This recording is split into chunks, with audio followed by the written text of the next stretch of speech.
Gates of Imagination presents The Turn of the Screw by Henry James, read by Arthur Lane. The story had held us, round the fire, sufficiently breathless, but except the obvious remark that it was gruesome as, on Christmas Eve in an old house, a strange tale should essentially be, I remember no comment uttered, till somebody happened to say that it was the only case he had met in which such a visitation had fallen on a child. The case, I may mention, was that of an apparition in just such an old house as had gathered us for the occasion, an appearance of a dreadful kind, to a little boy sleeping in the room with his mother, and waking her up in the terror of it, waking her not to dissipate his dread and soothe him to sleep again, but to encounter also, herself, before she had succeeded in doing so, the same sight that had shaken him. It was this observation that drew from Douglas, not immediately but later in the evening, a reply that had the interesting consequence to which I call attention. Someone else told a story not particularly effective which I saw he was not following. This I took for a sign that he had himself something to produce, and that we should only have to wait. We waited in fact till 2 nights later, but that same evening, before we scattered, he brought out what was in his mind. I quite agree, in regard to Griffin's ghost, or whatever it was, that its appearing first to the little boy, at so tender an age, adds a particular touch. But it's not the first occurrence of its charming kind that I know to have involved a child. If the child gives the effect another turn of the screw, what do you say to 2 children? We say, of course, somebody exclaimed, that they give 2 turns, also that we want to hear about them. I can see Douglas there before the fire, to which he had got up to present his back, looking down at his interlocutor with his hands in his pockets. Nobody but me till now has ever heard. It's quite too horrible.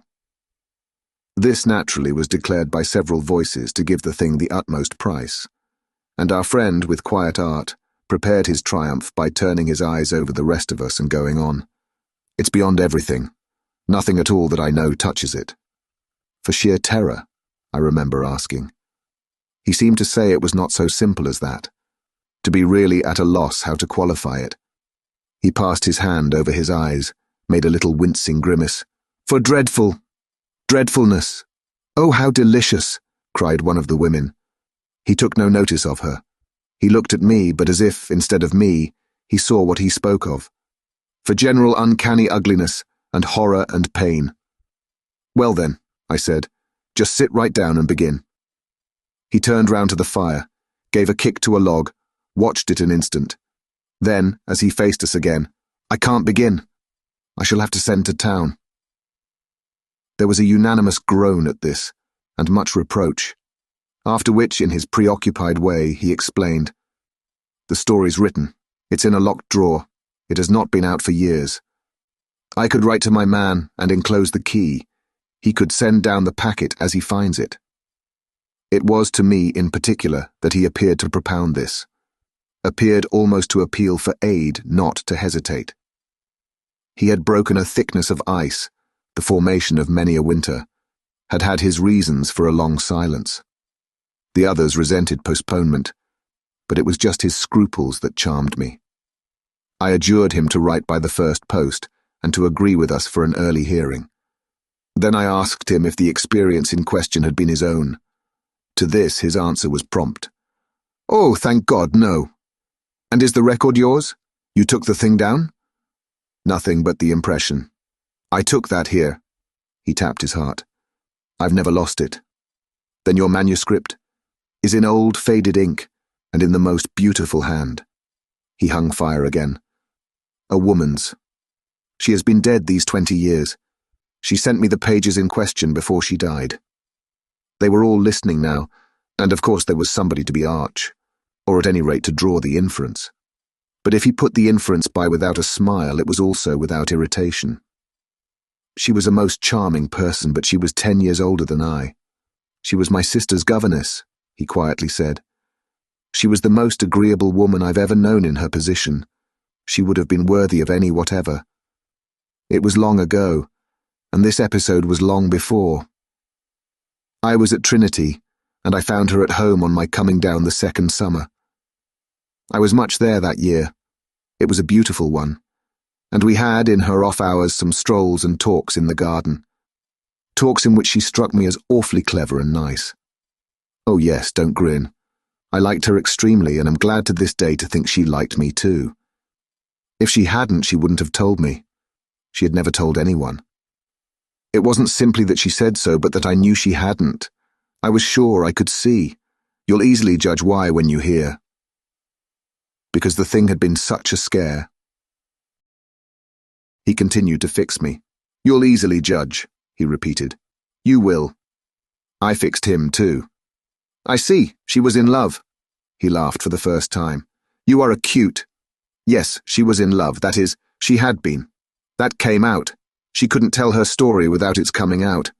I saw it, and she saw I saw it, but neither of us spoke of it. I remember the time and the place, the corner of the lawn, the shade of the great beeches, and the long, hot summer afternoon. It wasn't a scene for a shudder, but, oh, he quitted the fire and dropped back into his chair. You'll receive the packet Thursday morning? I inquired. Probably not till the second post. Well then, after dinner. You'll all meet me here? He looked us round again. Isn't anybody going? It was almost the tone of hope. Everybody will stay. I will. And I will, cried the ladies whose departure had been fixed. Mrs. Griffin, however, expressed the need for a little more light. Who was it she was in love with? The story will tell, I took upon myself to reply. Oh, I can't wait for the story. The story won't tell, said Douglas, not in any literal, vulgar way. More's the pity, then. That's the only way I ever understand. Won't you tell Douglas? Somebody else inquired. He sprang to his feet again. Yes, tomorrow. Now I must go to bed. Good night. And quickly catching up a candlestick, he left us slightly bewildered. From our end of the great brown hall, we heard his step on the stair, whereupon Mrs. Griffin spoke. Well, if I don't know who she was in love with, I know who he was. She was 10 years older, said her husband. Raison de plus, at that age. But it's rather nice, his long reticence. 40 years, Griffin put in, with this outbreak at last. The outbreak, I returned, will make a tremendous occasion of Thursday night. And everyone so agreed with me that, in the light of it, we lost all attention for everything else. The last story, however incomplete and like the mere opening of a serial, had been told. We handshook and candle stuck, as somebody said, and went to bed. I knew the next day that a letter containing the key had by the first post gone off to his London apartments. But in spite of, or perhaps just on account of, the eventual diffusion of this knowledge, we quite let him alone till after dinner, till such an hour of the evening, in fact, as might best accord with the kind of emotion on which our hopes were fixed. Then he became as communicative as we could desire, and indeed gave us his best reason for being so. We had it from him again before the fire in the hall, as we had had our mild wonders of the previous night. It appeared that the narrative he had promised to read us really required for a proper intelligence a few words of prologue.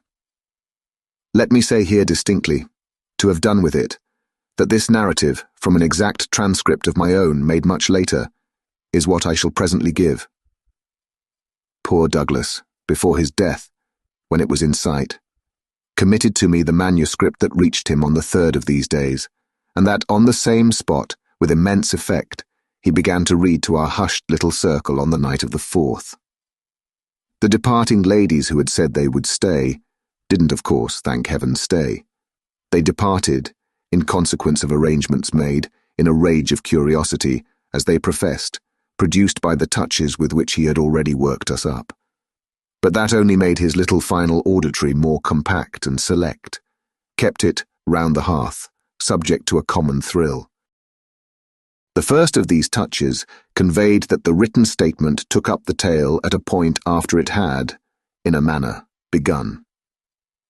The fact to be in possession of was therefore that his old friend, the youngest of several daughters of a poor country parson, had, at the age of 20, on taking service for the first time in the schoolroom, come up to London, in trepidation, to answer in person an advertisement that had already placed her in brief correspondence with the advertiser. This person proved on her presenting herself for judgment at a house in Harley Street that impressed her as vast and imposing. This prospective patron proved a gentleman, a bachelor in the prime of life, such a figure as had never risen, save in a dream or an old novel, before a fluttered, anxious girl out of a Hampshire vicarage. One could easily fix his type. It never happily dies out. He was handsome and bold and pleasant, offhand and gay and kind. He struck her, inevitably, as gallant and splendid. But what took her most of all and gave her the courage she afterwards showed was that he put the whole thing to her as a kind of favour, an obligation he should gratefully incur. She conceived him as rich, but as fearfully extravagant, saw him all in a glow of high fashion, of good looks, of expensive habits, of charming ways with women. He had for his own town residence a big house filled with the spoils of travel and the trophies of the chase. But it was to his country home, an old family place in Essex, that he wished her immediately to proceed. He had been left by the death of their parents in India, guardian to a small nephew and a small niece, children of a younger, a military brother, whom he had lost 2 years before. These children were, by the strangest of chances for a man in his position, a lone man without the right sort of experience or a grain of patience, very heavily on his hands. It had all been a great worry, and on his own part doubtless a series of blunders, but he immensely pitied the poor chicks and had done all he could, had in particular sent them down to his other house, the proper place for them being of course the country, and kept them there from the first, with the best people he could find to look after them, parting even with his own servants to wait on them and going down himself whenever he might, to see how they were doing. The awkward thing was that they had practically no other relations, and that his own affairs took up all his time.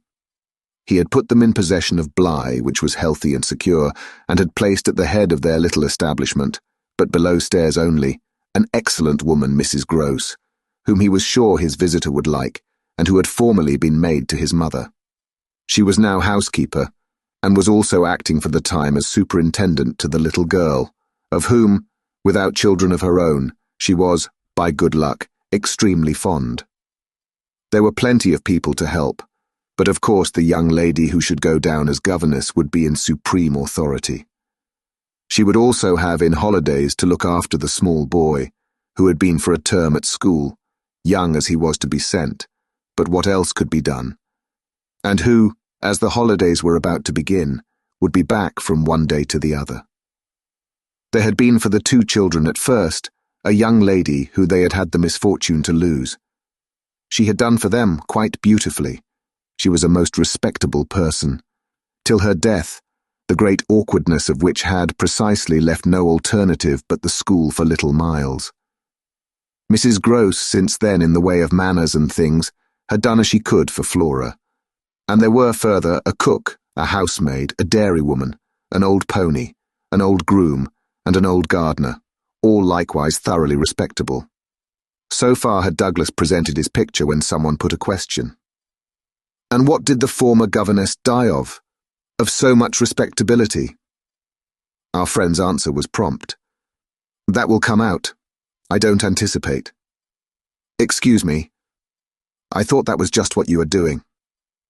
In her successor's place, I suggested. I should have wished to learn if the office brought with it necessary danger to life. Douglas completed my thought. She did wish to learn, and she did learn. You shall hear tomorrow what she learned.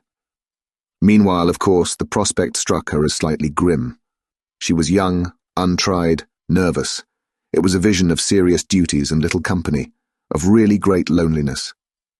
She hesitated, took a couple of days to consult and consider, but the salary offered much exceeded her modest measure, and on a second interview she faced the music, she engaged. And Douglas, with this, made a pause that, for the benefit of the company, moved me to throw in, the moral of which was, of course, the seduction exercised by the splendid young man. She succumbed to it. He got up, and as he had done the night before, went to the fire, gave a stir to a log with his foot, then stood a moment with his back to us. She saw him only twice. Yes, but that's just the beauty of her passion. A little to my surprise, on this, Douglas turned round to me. It was the beauty of it. There were others, he went on, who hadn't succumbed. He told her frankly all his difficulty, that for several applicants the conditions had been prohibitive. They were somehow simply afraid. It sounded dull. It sounded strange, and all the more so because of his main condition, which was that she should never trouble him, but never, neither appeal nor complain nor write about anything, only meet all questions herself, receive all moneys from his solicitor, take the whole thing over and let him alone. She promised to do this, and she mentioned to me that when, for a moment, disburdened, delighted, he held her hand, thanking her for the sacrifice, she already felt rewarded. But was that all her reward? One of the ladies asked. She never saw him again. Oh, said the lady, which, as our friend immediately left us again, was the only other word of importance contributed to the subject till, the next night, by the corner of the hearth, in the best chair, he opened the faded red cover of a thin, old-fashioned, gilt-edged album. The whole thing took indeed more nights than one, but on the first occasion the same lady put another question. What is your title? I haven't one. Oh, I have, I said. But Douglas, without heeding me, had begun to read with a fine clearness that was like a rendering to the ear of the beauty of his author's hand. Chapter 1. I remember the whole beginning as a succession of flights and drops, a little seesaw of the right throbs and the wrong. After rising, in town, to meet his appeal, I had at all events a couple of very bad days, found myself doubtful again, felt indeed sure I'd made a mistake. In this state of mind I spent the long hours of bumping, swinging coach that carried me to the stopping place at which I was to be met by a vehicle from the house. This convenience, I was told, had been ordered, and I found toward the close of the June afternoon a commodious fly in waiting for me. Driving at that hour, on a lovely day, through a country to which the summer sweetness seemed to offer me a friendly welcome, my fortitude mounted afresh, and as we turned into the avenue, encountered a reprieve that was probably but a proof of the point to which it had sunk. I suppose I had expected, or had dreaded, something so melancholy that what greeted me was a good surprise. I remember as a most pleasant impression the broad, clear front, its open windows and fresh curtains and the pair of maids looking out. I remember the lawn and the bright flowers, and the crunch of my wheels on the gravel, and the clustered treetops over which the rooks circled and cawed in the golden sky. The scene had a greatness that made it a different affair from my own scant home, and there immediately appeared at the door, with a little girl in her hand, a civil person who dropped me as decent a curtsy as if I had been the mistress or a distinguished visitor. I had received in Harley Street a narrower notion of the place, and that, as I recalled it, made me think the proprietor still more of a gentleman, suggested that what I was to enjoy might be something beyond his promise. I had no drop again till the next day, for I was carried triumphantly through the following hours by my introduction to the younger of my pupils. The little girl who accompanied Mrs. Grose appeared to me on the spot a creature so charming as to make it a great fortune to have to do with her. She was the most beautiful child I had ever seen, and I afterward wondered that my employer had not told me more of her. I slept little that night. I was too much excited, and this astonished me too, I recollect, remained with me, adding to my sense of the liberality with which I was treated. The large, impressive room, one of the best in the house, the great state bed, as I almost felt it, the full, figured draperies, the long glasses in which, for the first time, I could see myself from head to foot, all struck me, like the extraordinary charm of my small charge, as so many things thrown in. It was thrown in as well, from the first moment, that I should get on with Mrs. Grose in a relation over which, on my way, in the coach, I fear I had rather brooded. The only thing indeed that in this early outlook might have made me shrink again was the clear circumstance of her being so glad to see me. I perceived within half an hour that she was so glad, stout, simple, plain, clean, wholesome woman, as to be positively on her guard against showing it too much. I wondered even then a little why she should wish not to show it, and that with reflection, with suspicion, might of course have made me uneasy. But it was a comfort that there could be no uneasiness in a connection with anything so beatific as the radiant image of my little girl, the vision of whose angelic beauty had probably more than anything else to do with the restlessness that, before morning, made me several times rise and wander about my room to take in the whole picture and prospect, to watch, from my open window, the faint summer dawn, to look at such portions of the rest of the house as I could catch, and to listen, while in the fading dusk the first birds began to twitter, for the possible recurrence of a sound or two, less natural and not without, but within, that I had fancied I heard. There had been a moment when I believed I recognized, faint and far, the cry of a child. There had been another when I found myself just consciously starting as at the passage before my door of a light footstep. But these fancies were not marked enough not to be thrown off, and it is only in the light, or the gloom I should rather say, of other and subsequent matters that they now come back to me. To watch, teach, form little Flora would too evidently be the making of a happy and useful life. It had been agreed between us downstairs that after this first occasion I should have her as a matter of course at night, her small white bed being already arranged, to that end, in my room. What I had undertaken was the whole care of her, and she had remained just this last time with Mrs. Grose only as an effect of our consideration for my inevitable strangeness and her natural timidity. In spite of this timidity, which the child herself, in the oddest way in the world, had been perfectly frank and brave about, allowing it, without a sign of uncomfortable consciousness, with the deep, sweet serenity indeed of one of Raphael's holy infants, to be discussed, to be imputed to her, and to determine us, I feel quite sure she would presently like me. It was part of what I already liked Mrs. Grose herself for, the pleasure I could see her feel in my admiration and wonder as I sat at supper with 4 tall candles, and with my pupil in a high chair and a bib, brightly facing me between them, over bread and milk. There were naturally things that in Flora's presence could pass between us only as prodigious and gratified looks, obscure and roundabout allusions. And the little boy, does he look like her? Is he too so very remarkable? One wouldn't flatter a child. Oh, miss, most remarkable, if you think well of this one. And she stood there with a plate in her hand, beaming at our companion, who looked from one of us to the other with placid heavenly eyes that contained nothing to check us. Yes, if I do. You will be carried away by the little gentleman. Well, that, I think, is what I came for, to be carried away. I'm afraid, however, I remember feeling the impulse to add, I'm rather easily carried away. I was carried away in London. I can still see Mrs. Grose's broad face as she took this in. In Harley Street? In Harley Street. Well, miss, you're not the first, and you won't be the last. Oh, I've no pretension, I could laugh, to being the only one. My other pupil, at any rate, as I understand, comes back tomorrow. Not tomorrow, Friday, miss. He arrives as you did by the coach, under care of the guard, and is to be met by the same carriage.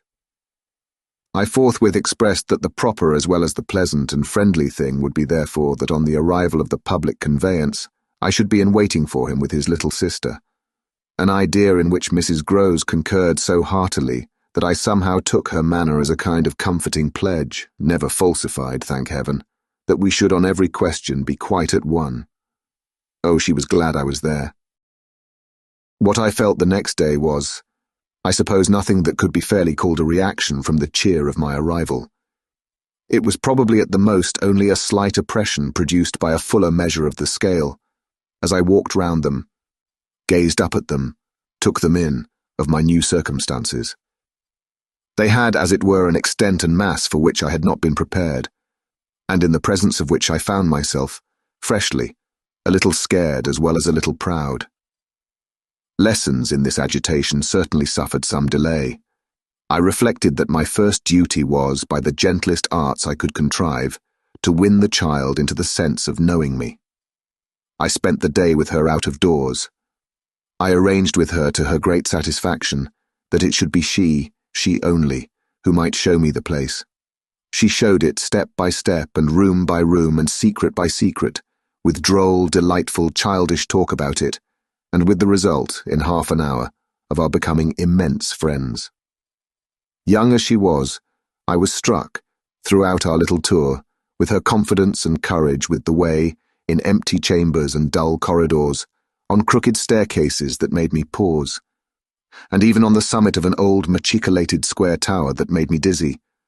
Her morning music, her disposition to tell me so many more things than she asked, rang out and led me on. I have not seen Bly since the day I left it, and I dare say that to my older and more informed eyes it would now appear sufficiently contracted.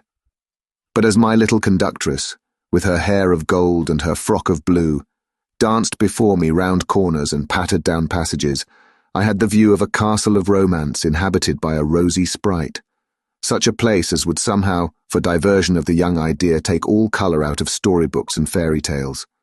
Wasn't it just a storybook over which I had fallen a doze and a dream?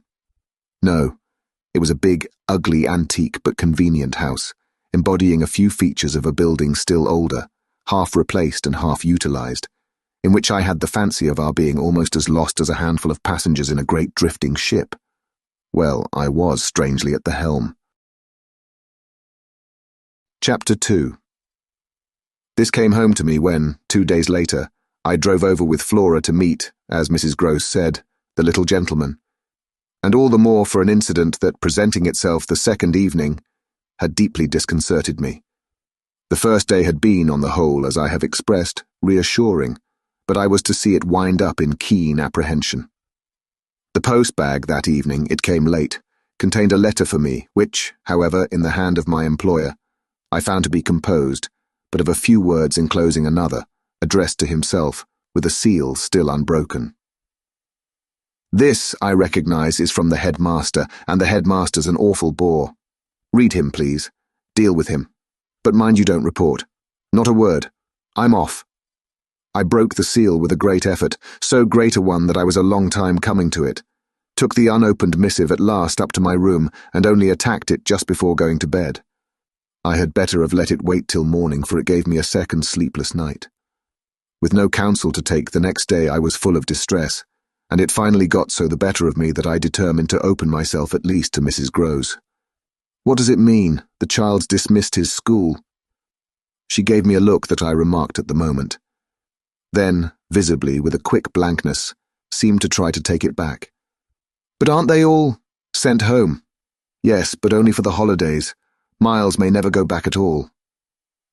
Consciously, under my attention, she reddened. They won't take him. They absolutely decline. At this she raised her eyes, which she had turned from me. I saw them fill with good tears. What has he done? I hesitated. Then I judged best simply to hand her my letter, which, however, had the effect of making her, without taking it, simply put her hands behind her.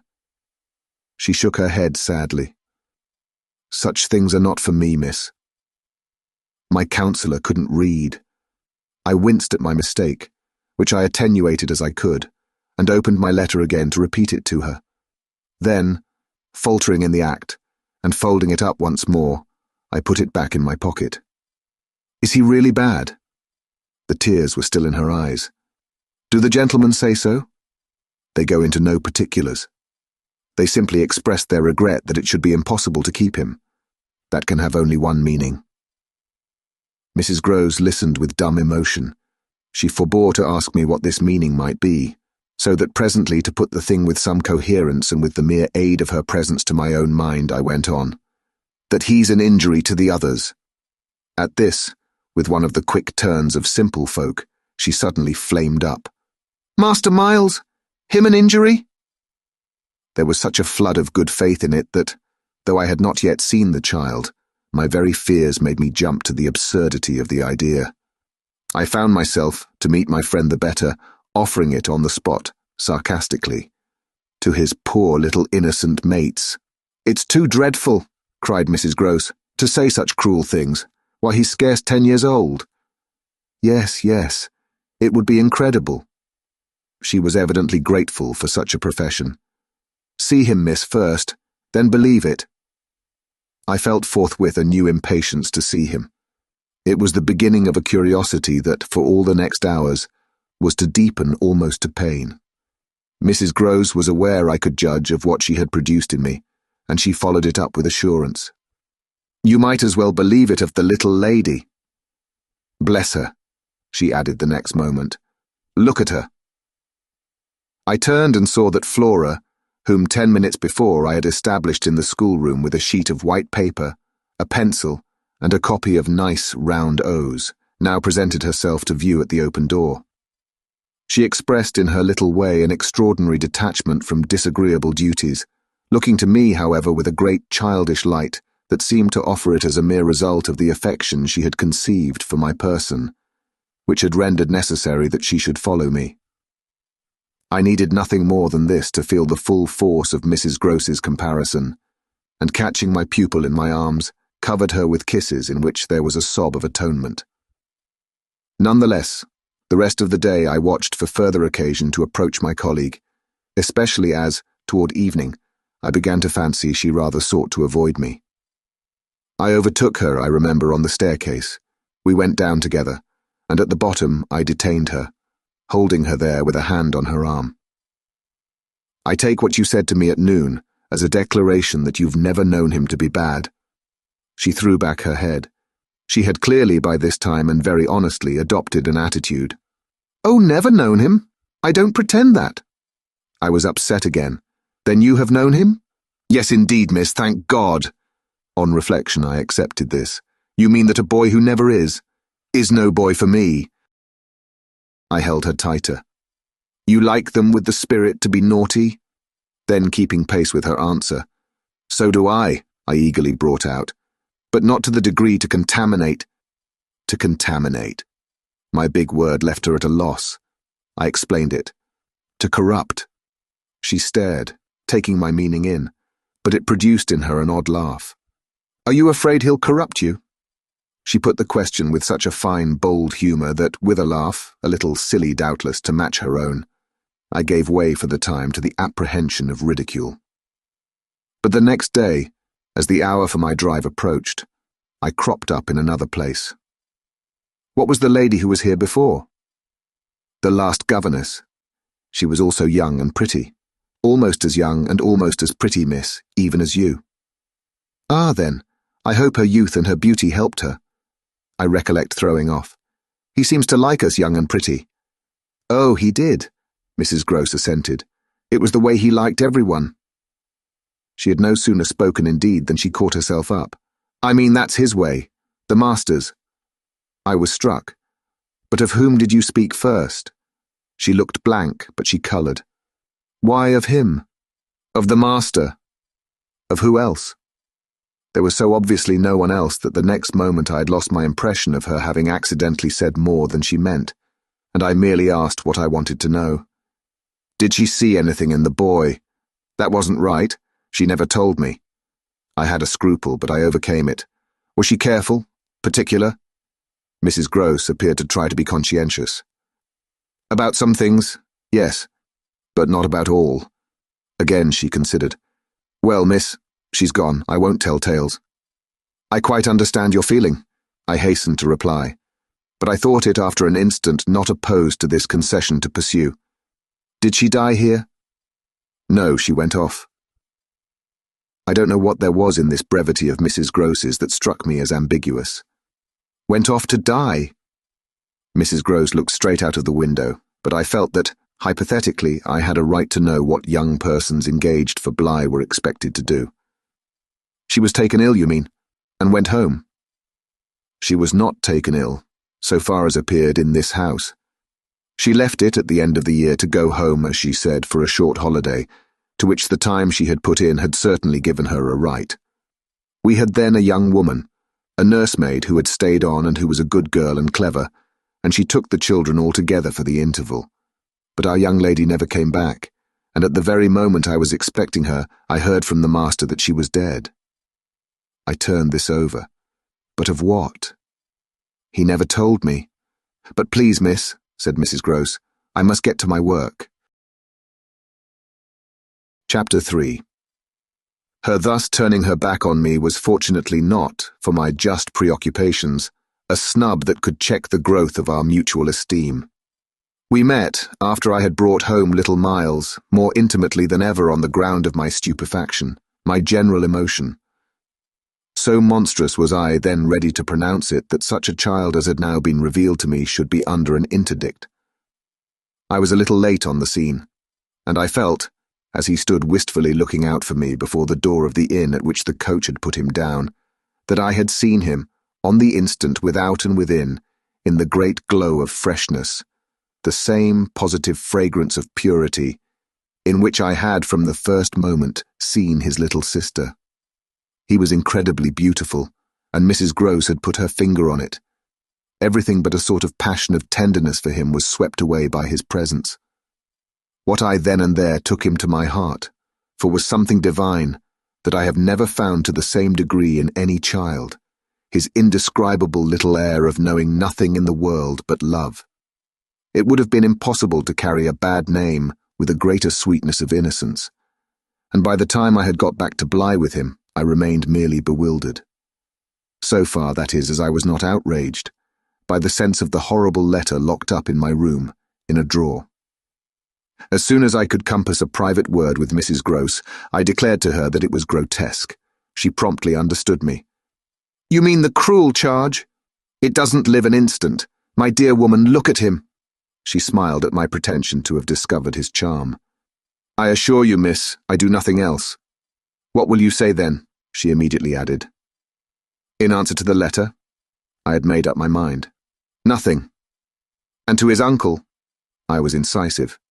"Nothing." "And to the boy himself?" I was wonderful. "Nothing." She gave with her apron a great wipe to her mouth. "Then I'll stand by you. We'll see it out." "We'll see it out," I ardently echoed, giving her my hand to make it a vow. She held me there a moment, then whisked up her apron again with her detached hand. "Would you mind, miss, if I used the freedom—" "To kiss me? No!" I took the good creature in my arms, and after we had embraced like sisters, felt still more fortified and indignant. This, at all events, was for the time. A time so full that, as I recall the way it went, it reminds me of all the art I now need to make it a little distinct. What I look back at with amazement is the situation I accepted. I had undertaken, with my companion, to see it out, and I was under a charm, apparently, that could smooth away the extent and the far and difficult connections of such an effort. I was lifted aloft on a great wave of infatuation and pity. I found it simple, in my ignorance, my confusion, and perhaps my conceit, to assume that I could deal with a boy whose education for the world was all on the point of beginning. I'm unable even to remember at this day what proposal I framed for the end of his holidays and the resumption of his studies. Lessons with me indeed that charming summer, we all had a theory that he was to have. But I now feel that for weeks the lessons must have been rather my own. I learned something, at first certainly, that had not been one of the teachings of my small, smothered life. Learned to be amused, and even amusing, and not to think for the morrow. It was the first time, in a manner, that I had known space and air and freedom, all the music of summer and all the mystery of nature. And then there was consideration, and consideration was sweet. Oh, it was a trap, not designed but deep to my imagination, to my delicacy, perhaps to my vanity, to whatever in me was most excitable. The best way to picture it all is to say that I was off my guard. They gave me so little trouble. They were of a gentleness so extraordinary. I used to speculate, but even this with a dim disconnectedness, as to how the rough future, for all futures are rough, would handle them and might bruise them. They had the bloom of health and happiness. And yet, as if I had been in charge of a pair of little grandees, of princes of the blood for whom everything, to be right, would have to be enclosed and protected, the only form that in my fancy the after years could take for them was that of a romantic, a really royal extension of the garden and the park. It may be, of course, above all, that what suddenly broke into this gives the previous time a charm of stillness, that hush in which something gathers or crouches. The change was actually like the spring of a beast. In the first weeks the days were long. They often, at their finest, gave me what I used to call my own hour, the hour when, for my pupils, tea-time and bedtime having come and gone, I had, before my final retirement, a small interval alone. Much as I liked my companions, This hour was the thing in the day I liked most, and I liked it best of all when, as the light faded, or rather I should say the day lingered, and the last calls of the last birds sounded, in a flushed sky, from the old trees, I could take a turn into the grounds and enjoy, almost with a sense of property that amused and flattered me, the beauty and dignity of the place.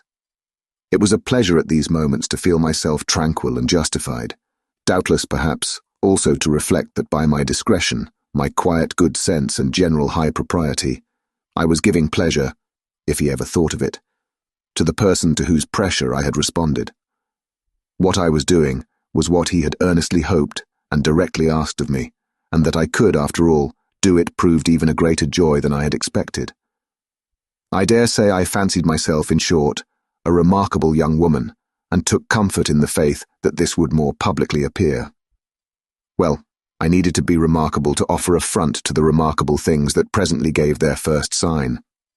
It was plump one afternoon, in the middle of my very hour. The children were tucked away, and I had come out for my stroll. One of the thoughts that, as I don't in the least shrink now from noting, used to be with me in these wanderings, was that it would be as charming as a charming story suddenly to meet someone.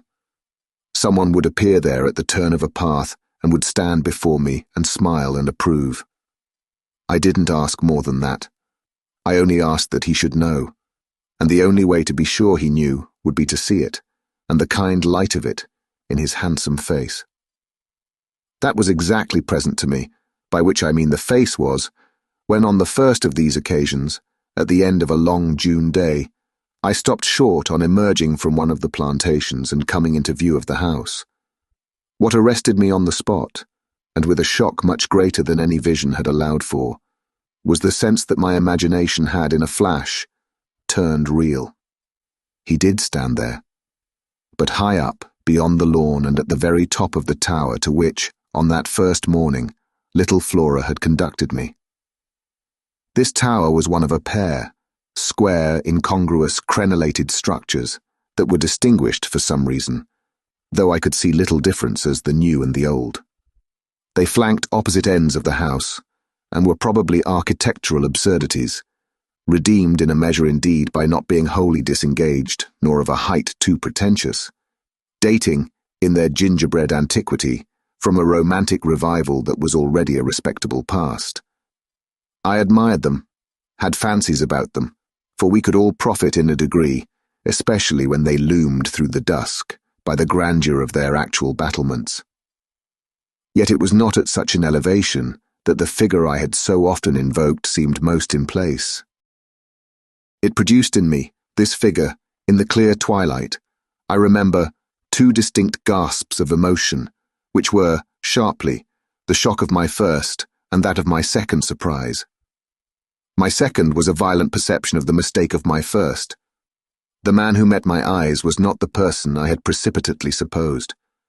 There came to me thus a bewilderment of vision of which, after these years, there is no living view that I can hope to give. An unknown man in a lonely place is a permitted object of fear to a young woman privately bred. And the figure that faced me was, a few more seconds assured me, as little anyone else I knew as it was the image that had been in my mind. I had not seen it in Harley Street. I had not seen it anywhere. The place, moreover, in the strangest way in the world, had, on the instant, and by the very fact of its appearance, become a solitude. To me at least, making my statement here with a deliberation with which I have never made it, the whole feeling of the moment returns. It was as if, while I took in, what I did take in, all the rest of the scene had been stricken with death. I can hear again, as I write, the intense hush in which the sounds of evening dropped. The rooks stopped cawing in the golden sky, and the friendly hour lost, for the minute, all its voice. But there was no other change in nature, unless indeed it were a change that I saw with a stranger sharpness. The gold was still in the sky, the clearness in the air, and the man who looked at me over the battlements was as definite as a picture in a frame. That's how I thought, with extraordinary quickness, of each person that he might have been, and that he was not. We were confronted across our distance quite long enough for me to ask myself with intensity who then he was, and to feel, as an effect of my inability to say, a wonder that in a few instants more became intense. The great question, or one of these, is afterward, I know, with regard to certain matters, the question of how long they have lasted. Well, this matter of mine, think what you will of it, lasted while I courted a dozen possibilities, none of which made a difference for the better that I could see in their having been in the house, and for how long above all, a person of whom I was in ignorance. It lasted while I just bridled a little with the sense that my office demanded that there should be no such ignorance and no such person. It lasted while this visitant, at all events, and there was a touch of the strange freedom, as I remember, in the sign of familiarity of his wearing no hat, seemed to fix me from his position, with just the question, just the scrutiny through the fading light that his own presence provoked. We were too far apart to call to each other, but there was a moment at which, at shorter range, some challenge between us, breaking the hush, would have been the right result of our straight mutual stare. He was in one of the angles, the one away from the house, very erect as it struck me, and with both hands on the ledge. So I saw him as I see the letters I form on this page. Then exactly after a minute, as if to add to the spectacle, he slowly changed his place, passed, looking at me hard all the while to the opposite corner of the platform. Yes, I had the sharpest sense that during this transit he never took his eyes from me, and I can see at this moment the way his hand, as he went, passed from one of the crenellations to the next. He stopped at the other corner, but less long, and even as he turned away still markedly fixed me. He turned away. That was all I knew. Chapter 4. It was not that I didn't wait on this occasion for more, for I was rooted as deeply as I was shaken. Was there a secret at Bly, a mystery of Udolpho, or an insane and unmentionable relative kept in unsuspected confinement? I can't say how long I turned it over, or how long, in a confusion of curiosity and dread, I remained where I had had my collision. I only recall that when I re-entered the house, darkness had quite closed in. Agitation, in the interval, certainly had held me and driven me, for I must, in circling about the place, have walked 3 miles. But I was to be, later on, so much more overwhelmed that this mere dawn of alarm was a comparatively human chill. The most singular part of it, in fact, singular as the rest had been, was the part I became in the hall, aware of in meeting Mrs. Gross. This picture comes back to me in the general train, the impression, as I received it on my return, of the wide white-panelled space, bright in the lamplight, and with its portraits and red carpet, and of the good surprised look of my friend, which immediately told me she had missed me. It came to me straightway, under her contact, that with plain heartiness, mere relieved anxiety at my appearance, she knew nothing whatever that could bear upon the incident I had there ready for her.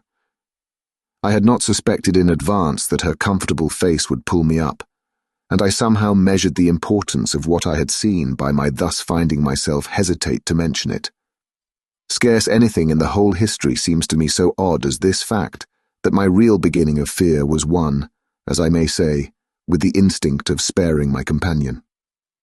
On the spot, accordingly, in the pleasant hall, and with her eyes on me, I, for a reason that I couldn't then have phrased, achieved an inward resolution, offered a vague pretext for my lateness, and with the plea of the beauty of the night and of the heavy dew and wet feet, went as soon as possible to my room. Here it was another affair. Here, for many days after, it was a queer affair enough. There were hours from day to day, or at least there were moments, snatched even from clear duties, when I had to shut myself up to think. It was not so much yet that I was more nervous than I could bear to be, as that I was remarkably afraid of becoming so. For the truth I had now to turn over was, simply and clearly, the truth that I could arrive at no account whatever of the visitor with whom I had been so inexplicably, and yet, as it seemed to me, so intimately concerned. It took little time to see that I could sound without forms of inquiry, and without exciting remark any domestic complications. The shock I had suffered must have sharpened all my senses. I felt sure at the end of 3 days, and as the result of mere closer attention, that I had not been practiced upon by the servants, nor made the object of any game. Of whatever it was that I knew, nothing was known around me. There was but one sane inference. Someone had taken a liberty rather gross. That was what, repeatedly, I dipped into my room and locked the door to say to myself. We had been collectively subject to an intrusion. Some unscrupulous traveller, curious in old houses, had made his way in unobserved, enjoyed the prospect from the best point of view, and then stolen out as he came. If he had given me such a bold, hard stare, that was but a part of his indiscretion. The good thing, after all, was that we should surely see no more of him.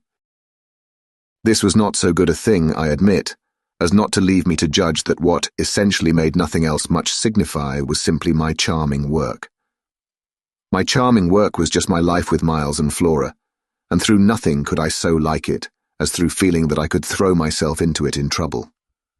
The attraction of my small charges was a constant joy, leading me to wonder afresh at the vanity of my original fears, the distaste I had begun by entertaining for the probable grey prose of my office. There was to be no grey prose, it appeared, and no long grind.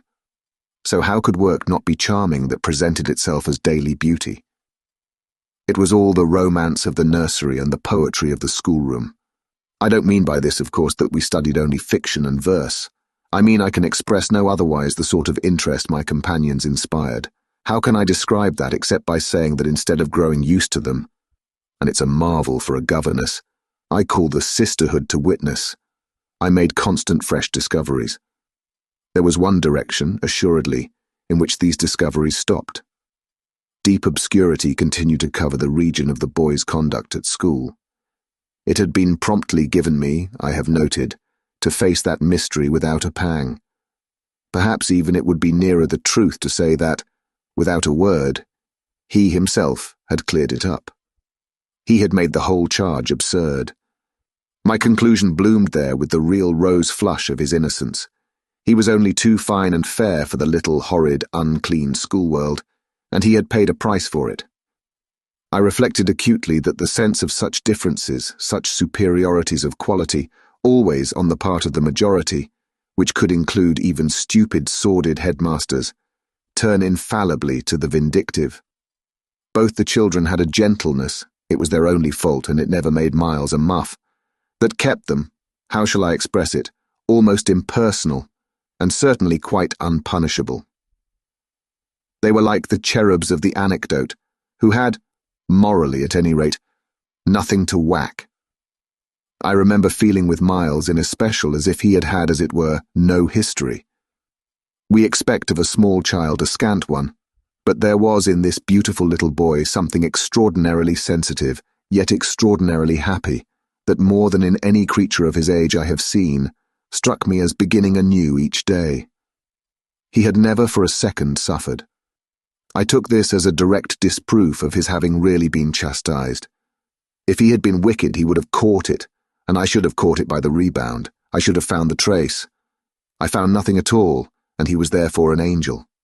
He never spoke of his school, never mentioned a comrade or a master, and I, for my part, was quite too much disgusted to allude to them.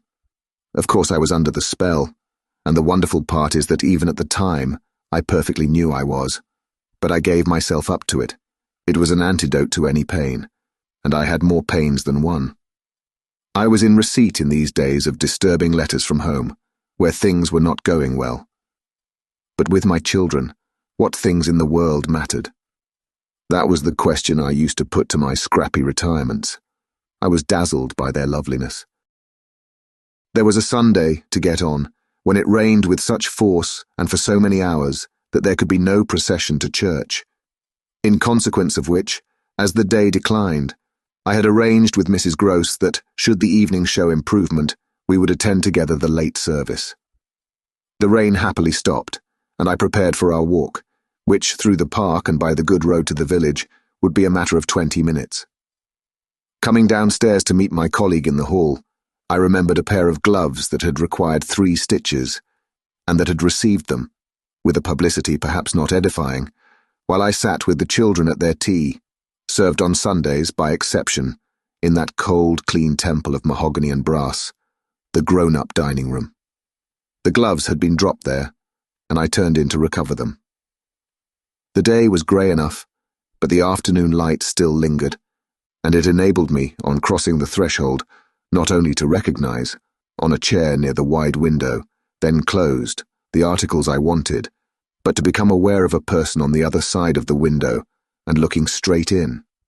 One step into the room had sufficed. My vision was instantaneous. It was all there. The person looking straight in was the person who had already appeared to me. He appeared thus again with, I won't say greater distinctness, for that was impossible, but with a nearness that represented a forward stride in our intercourse, and made me, as I met him, catch my breath and turn cold. He was the same. He was the same, and seen this time as he had been seen before from the waist up, the window, though the dining room was on the ground floor, not going down to the terrace on which he stood. His face was close to the glass, yet the effect of this better view was, strangely, only to show me how intense the former had been. He remained but a few seconds, long enough to convince me he also saw and recognized. But it was as if I had been looking at him for years, and had known him always. Something, however, happened this time that had not happened before. His stare into my face, through the glass and across the room, was as deep and hard as then, but it quitted me for a moment, during which I could still watch it, see it fix successively several other things. On the spot there came to me the added shock of a certitude that it was not for me he had come there. He had come for someone else. The flash of this knowledge, for it was knowledge in the midst of dread, produced in me the most extraordinary effect. Started as I stood there, a sudden vibration of duty and courage. I say courage because I was beyond all doubt already far gone. I bounded straight out of the door again, reached that of the house, got in an instant upon the drive, and passing along the terrace as fast as I could rush, turned a corner and came full in sight. But it was in sight of nothing now. My visitor had vanished. I stopped. I almost dropped, with the real relief of this, but I took in the whole scene. I gave him time to reappear. I call it time, but how long was it? I can't speak to the purpose today of the duration of these things. That kind of measure must have left me. They couldn't have lasted as they actually appeared to me to last. The terrace and the whole place, the lawn and the garden beyond it, all I could see of the park were empty with a great emptiness. There were shrubberies and big trees, but I remember the clear assurance I felt that none of them concealed him. He was there, or was not there. Not there if I didn't see him. I got hold of this. Then, instinctively, instead of returning as I had come, went to the window. It was confusedly present to me that I ought to place myself where he had stood. I did so. I applied my face to the pane and looked, as he had looked, into the room. As if, at this moment, to show me exactly what his range had been, Mrs. Gross, as I had done for himself just before, came in from the hall. With this, I had the full image of a repetition of what had already occurred. She saw me as I had seen my own visitant. She pulled up short as I had done. I gave her something of the shock that I had received. She turned white, and this made me ask myself if I had blanched as much. She stared, in short, and retreated on just my lines.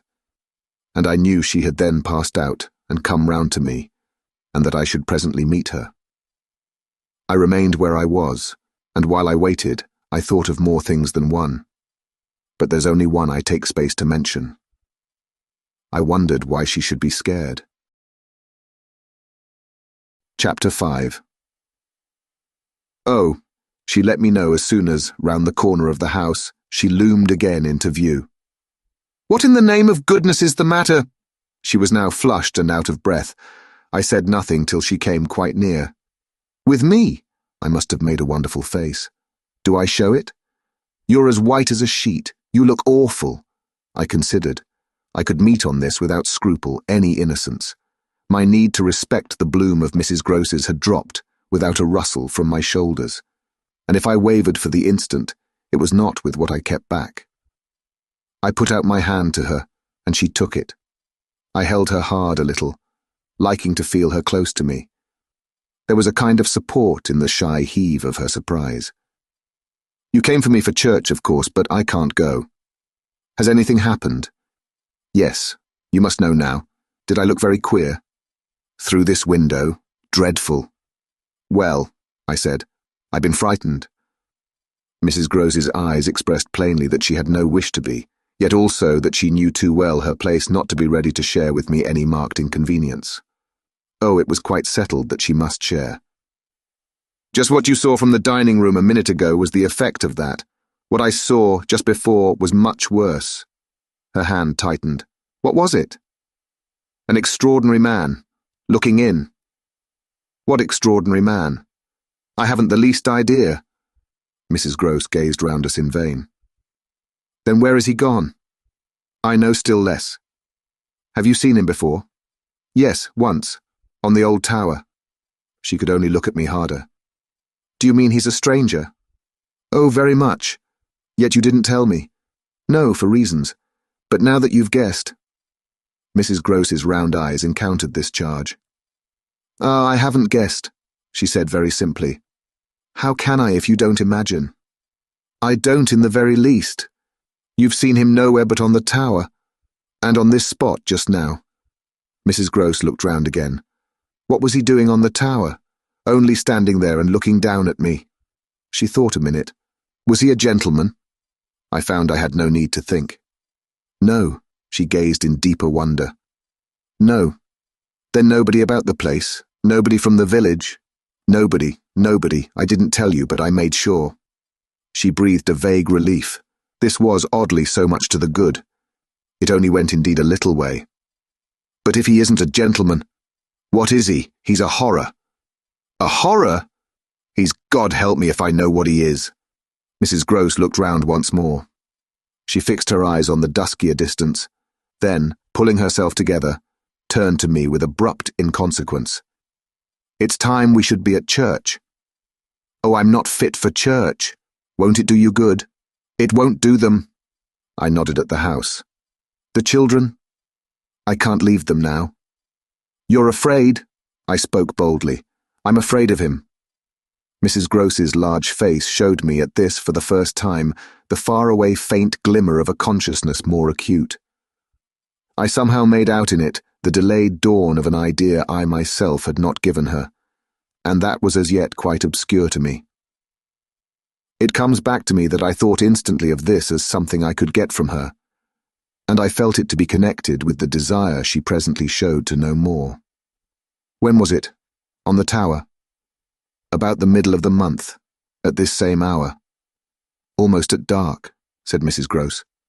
"Oh no, not nearly. I saw him as I see you." "Then how did he get in? And how did he get out?" I laughed. "I had no opportunity to ask him. This evening, you see," I pursued, "he has not been able to get in. He only peeps. I hope it will be confined to that." She had now let go my hand. She turned away a little. I waited an instant. Then I brought out, "Go to church. Goodbye. I must watch." Slowly, she faced me again. "Do you fear for them?" We met in another long look. "Don't you?" Instead of answering, she came nearer to the window and, for a minute, applied her face to the glass. "You see how he could see?" I meanwhile went on. She didn't move. "How long was he here?" "Till I came out. I came to meet him." Mrs. Grose at last turned round, and there was still more in her face. "I couldn't have come out." "Neither could I," I laughed again. "But I did come. I have my duty." "So have I mine," she replied, after which she added, "What is he like? I've been dying to tell you, but he's like nobody." "Nobody?" she echoed. "He has no hat." Then, seeing in her face that she already, in this with a deeper dismay, found a touch of picture, I quickly added stroke to stroke. "He has red hair, very red, close curling, and a pale face, long in shape, with straight, good features and little rather queer whiskers that are as red as his hair. His eyebrows are somehow darker. They look particularly arched, and as if they might move a good deal. His eyes are sharp, strange, awfully. But I only know clearly that they're rather small and very fixed. His mouth's wide and his lips are thin, and except for his little whiskers, he's quite clean-shaven. He gives me a sort of sense of looking like an actor. An actor? It was impossible to resemble one less, at least, than Mrs. Gross at that moment. I've never seen one, but so I suppose them. He's tall, active, erect, I continued, but never a gentleman. My companion's face had blanched as I went on. Her round eyes started and her mild mouth gaped. A gentleman, she gasped, confounded, stupefied. A gentleman he? You know him then? She visibly tried to hold herself. But he is handsome? I saw the way to help her. Remarkably. And dressed. In somebody's clothes. They're smart, but they're not his own. She broke into a breathless, affirmative groan. They're the master's! I caught it up. You do know him? She faltered but a second. Quint, she cried. Quint! Peter Quint. His own man, his valet when he was here. When the master was. Gaping still, but meeting me, she pieced it all together. He never wore his hat, but he did wear, well, there were waistcoats missed. They were both here last year. Then the master went and Quint was alone. I followed, but halting a little. Alone? Alone with us. Then, as from a deeper depth, in charge, she added. And what became of him? She hung fire so long that I was still more mystified. He went too, she brought out at last. Went where? Her expression at this became extraordinary. God knows where. He died. Died? I almost shrieked. She seemed fairly to square herself, plant herself more firmly to utter the wonder of it. Yes, Mr. Quint is dead. Chapter 6. It took, of course, more than that particular passage to place us together in presence of what we had now to live with as we could. My dreadful liability to impressions of the order so vividly exemplified, and my companion's knowledge henceforth, a knowledge half consternation and half compassion, of that liability. There had been this evening after the revelation left me for an hour so prostrate, there had been for either of us no attendance on any service but a little service of tears and vows, of prayers and promises, a climax to the series of mutual challenges and pledges that had straightway ensued on our retreating together to the schoolroom and shutting ourselves up there to have everything out. The result of our having everything out was simply to reduce our situation to the last rigour of its elements.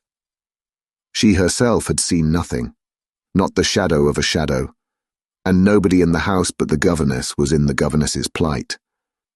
Yet she accepted without directly impugning my sanity the truth as I gave it to her, and ended by showing me on this ground an awe-stricken tenderness, an expression of the sense of my more than questionable privilege, of which the very breath has remained with me as that of the sweetest of human charities.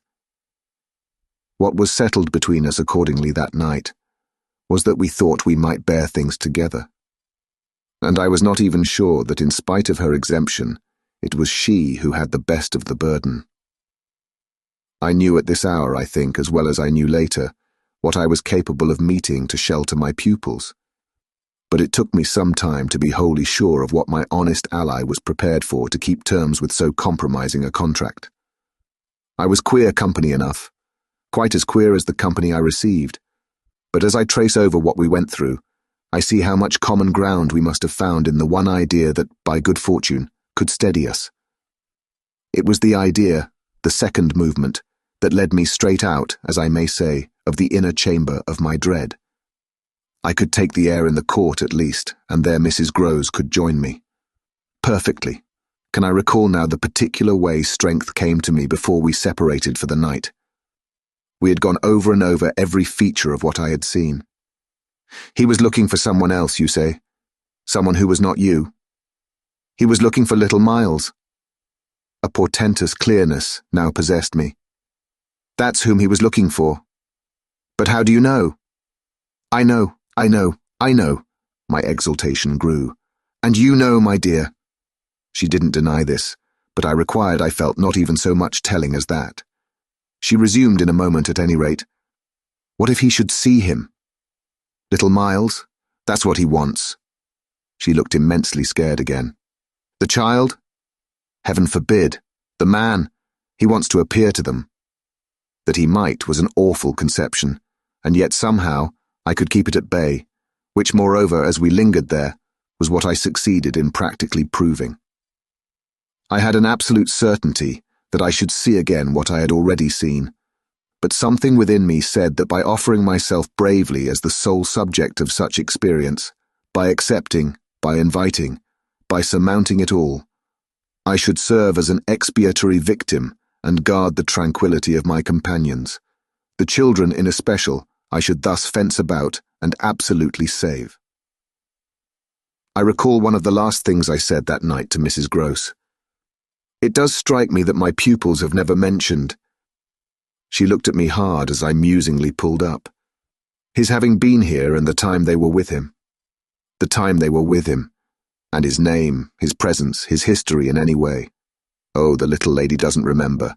She never heard or knew. The circumstances of his death, I thought with some intensity. Perhaps not, but Miles would remember, Miles would know. "Ah, don't try him," broke from Mrs. Gross. I returned her the look she had given me. "Don't be afraid." I continued to think, it is rather odd that he has never spoken of him, never by the least allusion, and you tell me they were great friends. "Oh, it wasn't him," Mrs. Gross with emphasis declared. "It was Quint's own fancy. To play with him, I mean, to spoil him." She paused a moment, then she added, "Quint was much too free." This gave me, straight from my vision of his face, such a face, a sudden sickness of disgust. Too free with my boy? Too free with everyone? I forbore, for the moment, to analyze this description further than by the reflection that a part of it applied to several of the members of the household, of the half-dozen maids and men who were still of our small colony.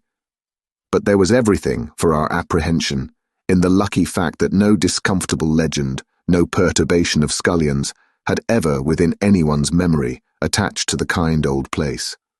It had neither bad name nor ill fame, and Mrs. Gross, most apparently, only desired to cling to me and to quake in silence. I even put her, the very last thing of all, to the test. It was when, at midnight, she had her hand on the schoolroom door to take leave. "I have it from you, then, for it's of great importance, that he was definitely and admittedly bad?" "Oh, not admittedly. I knew it. But the master didn't." "And you never told him?" "Well, he didn't like tale-bearing. He hated complaints. He was terribly short with anything of that kind, and if people were all right to him, he wouldn't be bothered with more." This squared well enough with my impressions of him. He was not a trouble-loving gentleman, nor so very particular perhaps about some of the company he kept. All the same, I pressed my interlocutress. "I promise you I would have told." She felt my discrimination. "I dare say I was wrong. But really, I was afraid." "Afraid of what?" "Of things that man could do. Quint was so clever. He was so deep." I took this in still more than probably I showed. "You weren't afraid of anything else? Not of his effect?" "His effect?" she repeated with a face of anguish and waiting while I faltered. "On innocent little precious lives. They were in your charge." "No, they were not in mine," she roundly and distressfully returned. "The master believed in him and placed him here because he was supposed not to be well and the country air so good for him. So he had everything to say." "Yes." She let me have it. "Even about them. Them, that creature." I had to smother a kind of howl. "And you could bear it?" "No, I couldn't, and I can't now." And the poor woman burst into tears. A rigid control from the next day was, as I have said, to follow them, yet how often and how passionately for a week we came back together to the subject. Much as we had discussed it that Sunday night, I was, in the immediate later hours in especial, for it may be imagined whether I slept, still haunted with the shadow of something she had not told me. I myself had kept back nothing, but there was a word Mrs. Groves had kept back. I was sure, moreover, by morning, that this was not from a failure of frankness, but because on every side there were fears. It seems to me indeed, in retrospect, that by the time the morrow's sun was high, I had restlessly read into the fact before us almost all the meaning they were to receive from subsequent and more cruel occurrences. What they gave me above all was just the sinister figure of the living man. The dead one would keep a while, and of the months he had continuously passed at Bly, which added up, made a formidable stretch. The limit of this evil time had arrived only when, on the dawn of a winter's morning, Peter Quint was found, by a labourer going to early work, stone dead on the road from the village. A catastrophe explained, superficially at least, by a visible wound to his head, such a wound as might have been produced, and as on the final evidence had been, by a fatal slip, in the dark and after leaving the public house, on the steepish icy slope, a wrong path altogether, at the bottom of which he lay. The icy slope, the turn mistaken at night and in liquor, accounted for much, practically in the end and after the inquest and boundless chatter for everything. But there had been matters in his life, strange passages and perils, secret disorders, vices more than suspected, that would have accounted for a good deal more. I scarce know how to put my story into words that shall be a credible picture of my state of mind, but I was in these days literally able to find a joy in the extraordinary flight of heroism the occasion demanded of me. I now saw that I had been asked for a service admirable and difficult, and there would be a greatness in letting it be seen, in the right quarter, that I could succeed where many another girl might have failed. It was an immense help to me.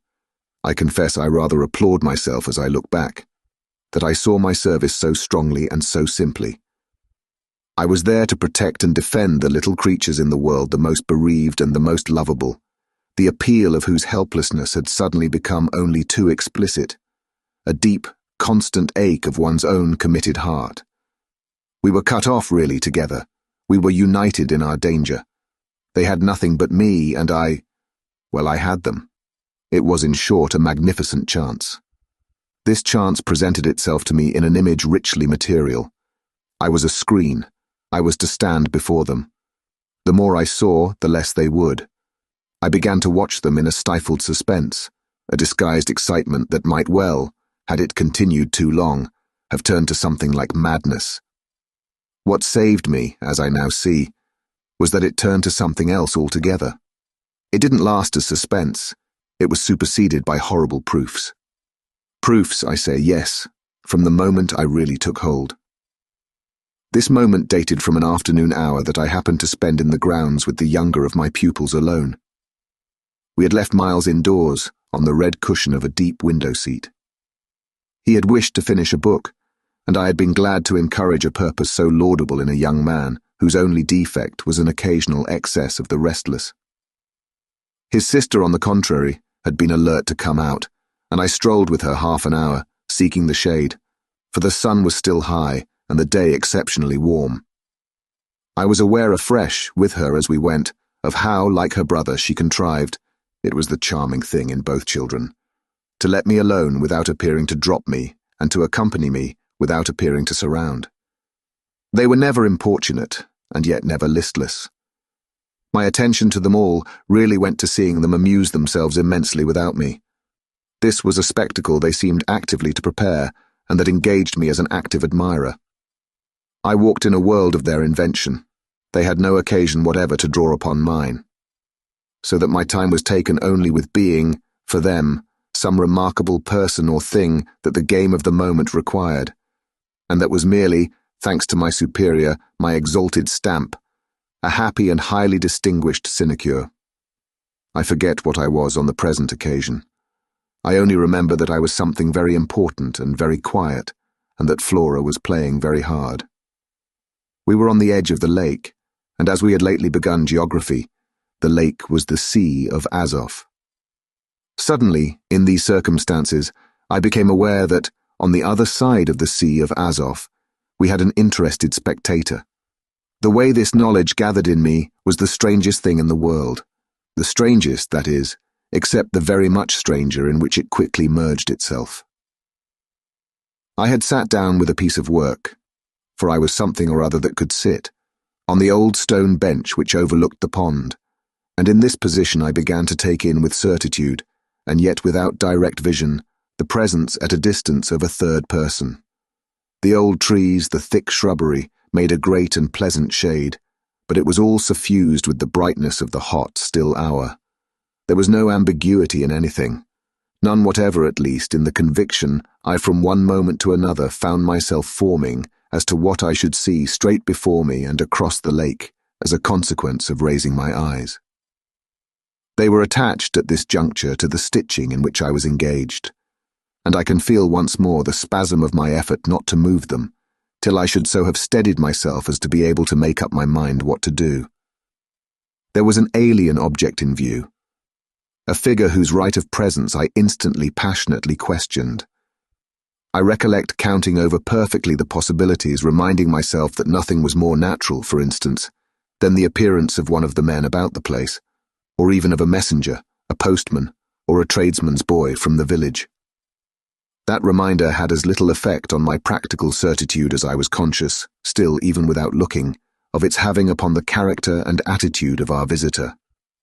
Nothing was more natural than that these things should be the other things that they absolutely were not. Of the positive identity of the apparition, I would assure myself as soon as the small clock of my courage should have ticked out the right second. Meanwhile, with an effort that was already sharp enough, I transferred my eyes straight to little Flora, who at the moment was about 10 yards away. My heart had stood still for an instant with the wonder and terror of the question whether she too would see, and I held my breath while I waited for what a cry from her, what some sudden innocent sign either of interest or of alarm would tell me. I waited, but nothing came. Then in the first place, and there is something more dire in this, I feel, than in anything I have to relate, I was determined by a sense that, within a minute, all sounds from her had previously dropped, and in the second, by the circumstance that, also within the minute, she had in her play turned her back to the water. This was her attitude when I at last looked at her, looked with the confirmed conviction that we were still together under direct personal notice. She had picked up a small flat piece of wood, which happened to have in it a little hole that had evidently suggested to her the idea of sticking in another fragment that might figure as a mast and make the thing a boat. This second morsel, as I watched her, she was very markedly and intently attempting to tighten in its place. My apprehension of what she was doing sustained me so that after some seconds I felt I was ready for more. Then I again shifted my eyes. I faced what I had to face. Chapter 7. I got hold of Mrs. Gross as soon after this as I could, and I can give no intelligible account of how I fought out the interval. Yet I still hear myself cry as I fairly threw myself into her arms. "They know, it's too monstrous. They know, they know. And what on earth?" I felt her incredulity as she held me. "Why, all that we know, and heaven knows what else besides." Then, as she released me, I made it out to her, made it out perhaps only now with full coherency even to myself. 2 hours ago in the garden, I could scarce articulate. Flora saw. Mrs. Gross took it as she might have taken a blow in the stomach. "She has told you," she panted. "Not a word, that's the horror. She kept it to herself. The child of 8, that child." Unutterable still for me was the stupefaction of it. Mrs. Gross, of course, could only gape the wider. "Then how do you know?" "I was there, I saw with my eyes. Saw that she was perfectly aware." "Do you mean aware of him?" "No, of her." I was conscious as I spoke that I looked prodigious things, for I got the slow reflection of them in my companion's face. Another person, this time, but a figure of quite as unmistakable horror and evil, a woman in black, pale and dreadful, with such an air also, and such a face, on the other side of the lake. I was there with the child, quiet for the hour, and in the midst of it she came. Came how? From where? From where they come from. She just appeared and stood there, but not so near. And without coming nearer. Oh, for the effect and the feeling, she might have been as close as you. My friend, with an odd impulse, fell back a step. Was she someone you've never seen? Yes, but someone the child has. Someone you have. Then, to show how I'd thought it all out, my predecessor, the one who died. Miss Jessel. Miss Jessel, you don't believe me, I pressed. She turned right and left in her distress. How can you be sure? This drew from me, in the state of my nerves, a flash of impatience. Then ask Flora, she's sure. But I had no sooner spoken than I caught myself up. No, for God's sake, don't. She'll say she isn't. She'll lie. Mrs. Gross was not too bewildered instinctively to protest. Ah, how can you? Because I'm clear, Flora doesn't want me to know. It's only then to spare you. No, there are depths. The more I go over it, the more I see in it. And the more I see in it, the more I fear. I don't know what I don't see, what I don't fear. Mrs. Gross tried to keep up with me. You mean you're afraid of seeing her again?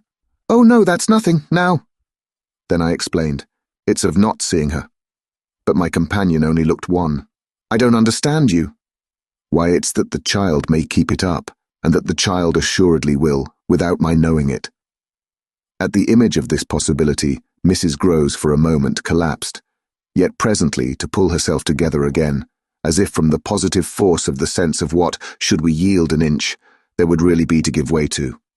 Dear, we must keep our heads, and after all, if she doesn't mind it. She even tried a grim joke. Perhaps she likes it. Like such things, a scrap of an infant. Isn't it just a proof of her blessed innocence? My friend bravely inquired. She brought me for the instant almost round. Oh, we must clutch at that, we must cling to it. If it isn't a proof of what you say, it's a proof of God knows what, for the woman's a horror of horrors. Mrs. Gross, at this, fixed her eyes a minute on the ground, then at last raising them, Tell me how you know, she said. Then you admit it's what she was, I cried. Tell me how you know, my friend simply repeated. No, by seeing her, by the way she looked. At you, do you mean, so wickedly? Dear me, no, I could have borne that. She gave me never a glance, she only fixed the child. Mrs. Gross tried to see it. Fixed her? Ah, with such awful eyes. She stared at mine as if they might really have resembled them. Do you mean of dislike? God help us, no. Of something much worse. Worse than dislike? This left her indeed at a loss. With a determination, indescribable, with a kind of fury of intention. I made her turn pale. Intention? To get hold of her. Mrs. Gross, her eyes just lingering on mine, gave a shudder and walked to the window, and while she stood there looking out, I completed my statement. That's what Flora knows. After a little, she turned round. The person was in black, you say? In mourning, rather poor, almost shabby. But yes, with extraordinary beauty. I now recognized to what I had at last, stroke by stroke, brought the victim of my confidence, for she quite visibly weighed this. Oh, handsome, very, I insisted, wonderfully handsome, but infamous. She slowly came back to me. Miss Jessel was infamous. She once more took my hand in both her own, holding it as tight as if to fortify me against the increase of alarm I might draw from this disclosure.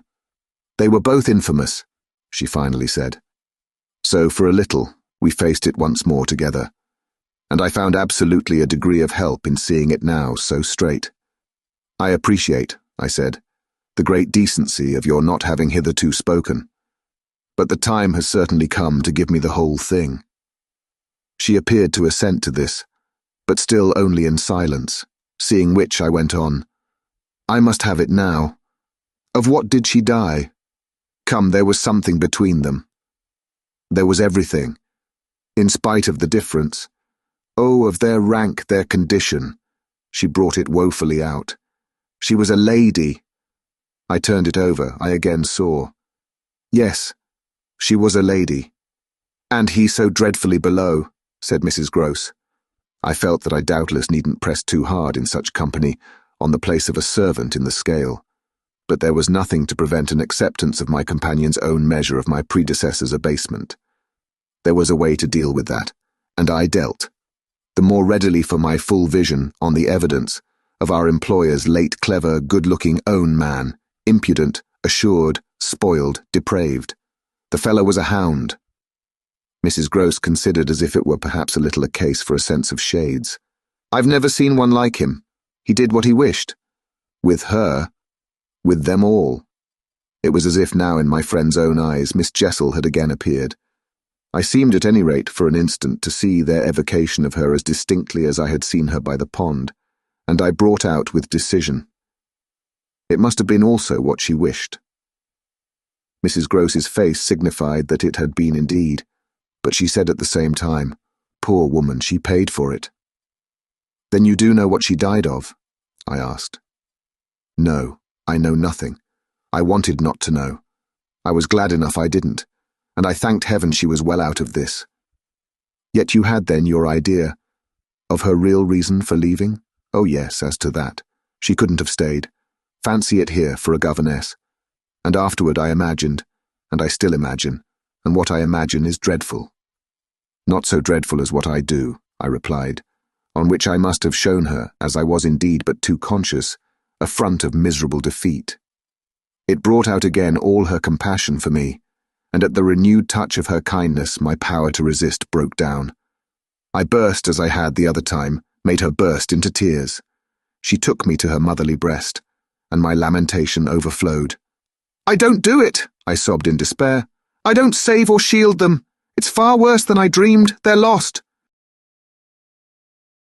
Chapter 8. What I had said to Mrs. Gross was true enough. There were in the matter I had put before her depths and possibilities that I lacked resolution to sound, so that when we met once more in the wonder of it, we were of a common mind about the duty of resistance to extravagant fancies. We were to keep our heads if we should keep nothing else, difficult indeed as that might be in the face of what in our prodigious experience was least to be questioned. Late that night, while the house slept, we had another talk in my room, when she went all the way with me as to its being beyond doubt that I had seen exactly what I had seen. To hold her perfectly in the pinch of that, I found I had only to ask her how, if I had made it up, I came to be able to give, of each of the persons appearing to me, a picture disclosing, to the last detail, their special marks, a portrait on the exhibition of which she had instantly recognized and named them. She wished, of course, small blame to her, to sink the whole subject, and I was quick to assure her that my own interest in it had now violently taken the form of a search for the way to escape from it. I encountered her on the ground of a probability that with recurrence, for recurrence we took for granted, I should get used to my danger, distinctly professing that my personal exposure had suddenly become the least of my discomforts. It was my new suspicion that was intolerable, and yet even to this complication the later hours of the day had brought a little ease. On leaving her, after my first outbreak, I had of course returned to my pupils, associating the right remedy for my dismay with that sense of their charm, which I had already found to be a thing I could positively cultivate, and which had never failed me yet. I had simply, in other words, plunged afresh into Flora's special society, and there become aware, it was almost a luxury, that she could put her little conscious hand straight upon the spot that ached.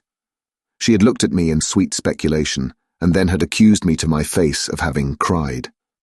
I had supposed I had brushed away the ugly signs, but I could literally, for the time at all events, rejoice, under this fathomless charity, that they had not entirely disappeared. To gaze into the depths of blue of the child's eyes and pronounce their loveliness a trick of premature cunning was to be guilty of a cynicism in preference to which I naturally preferred to abjure my judgment, and so far as might be, my agitation. I couldn't abjure for merely wanting to, but I could repeat to Mrs. Gross, as I did there, over and over in the small hours, that with their voices in the air, their pressure on one's heart, and their fragrant faces against one's cheek, everything fell to the ground but their incapacity and their beauty. It was a pity that somehow, to settle this once for all, I had equally to re-enumerate the signs of subtlety that in the afternoon by the lake had made a miracle of my show of self-possession. It was a pity to be obliged to re-investigate the certitude of the moment itself, and repeat how it had come to me as a revelation that the inconceivable communion I then surprised was a matter, for either party, of habit. It was a pity that I should have had to quaver out again the reasons for my not having, in my delusion, so much as questioned that the little girl saw our visitant, even as I actually saw Mrs. Gross herself, and that she wanted, by just so much as she did thus see, to make me suppose she didn't, and at the same time, without showing anything, arrive at a guess as to whether I myself did. It was a pity that I needed once more to describe the portentous little activity by which she sought to divert my attention, the perceptible increase of movement, the greater intensity of play, the singing, the gabbling of nonsense, and the invitation to romp. Yet if I had not indulged, to prove there was nothing in it, in this review, I should have missed the 2 or 3 dim elements of comfort that still remained to me. I should not, for instance, have been able to asseverate to my friend that I was certain, which was so much to the good, that I at least had not betrayed myself. I should not have been prompted by stress of need, by desperation of mind, I scarce know what to call it, to invoke such further aid to intelligence as might spring from pushing my colleague fairly to the wall. She had told me, bit by bit under pressure, a great deal, but a small shifty spot on the wrong side of it all still sometimes brushed my brow like the wing of a bat. And I remember how on this occasion, for the sleeping house and the concentration alike of our danger and our watch seemed to help, I felt the importance of giving the last jerk to the curtain. "I don't believe anything so horrible," I recollect saying. "No, let us put it definitely, my dear, that I don't.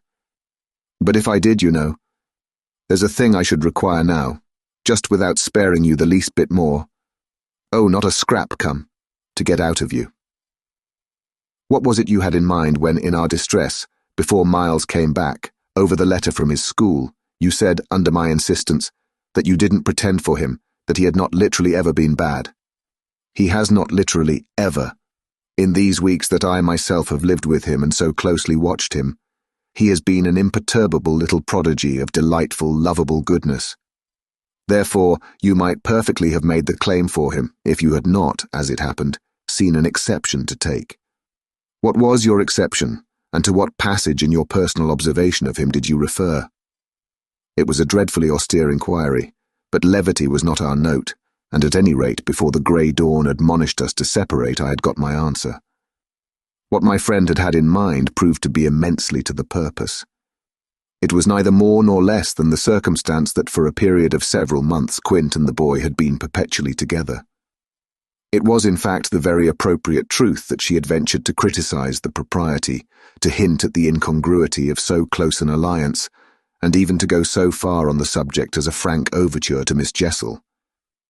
Miss Jessel had, with a most strange manner, requested her to mind her business, and the good woman had, on this, directly approached little Miles. What she had said to him, since I pressed, was that she liked to see young gentlemen not forget their station. I pressed again, of course, at this. You reminded him that Quint was only a base menial, as you might say, and it was his answer, for one thing, that was bad. And for another thing, I waited. He repeated your words to Quint. No, not that, it's just what he wouldn't. She could still impress upon me. I was sure, at any rate, she added, that he didn't, but he denied certain occasions. What occasions? When they had been about together quite as if Quint were his tutor, and a very grand one, and Miss Jessel only for the little lady. When he had gone off with the fellow, I mean, and spent hours with him. He then prevaricated about it. He said he hadn't. Her assent was clear enough to cause me to add in a moment, I see, he lied. Oh, Mrs. Gross mumbled. This was a suggestion that it didn't matter, which indeed she backed up by a further remark. You see, after all, Miss Jessel didn't mind. She didn't forbid him. I considered. Did he put that to you as a justification? At this she dropped again. No, he never spoke of it. Never mentioned her in connection with Quint. She saw, visibly flushing, where I was coming out. Well, he didn't show anything. He denied, she repeated. He denied. Lord, how I pressed her now. So that you could see he knew what was between the two wretches. I don't know, the poor woman groaned. You do know, you dear thing, I replied. Only you haven't my dreadful boldness of mind, and you keep back, out of timidity and modesty and delicacy, even the impression that, in the past, when you had without my aid to flounder about in silence, most of all made you miserable. But I shall get it out of you yet. There was something in the boy that suggested to you, I continued, that he covered and concealed their relation. Oh, he couldn't prevent. You're learning the truth? I dare say. But heavens, I fell with vehemence, a-thinking, what it shows that they must, to that extent, have succeeded in making of him. Ah, nothing that's not nice now, Mrs. Gross lugubriously pleaded. I don't wonder you looked queer, I persisted, when I mentioned to you the letter from his school. I doubt if I looked as queer as you, she retorted with homely force.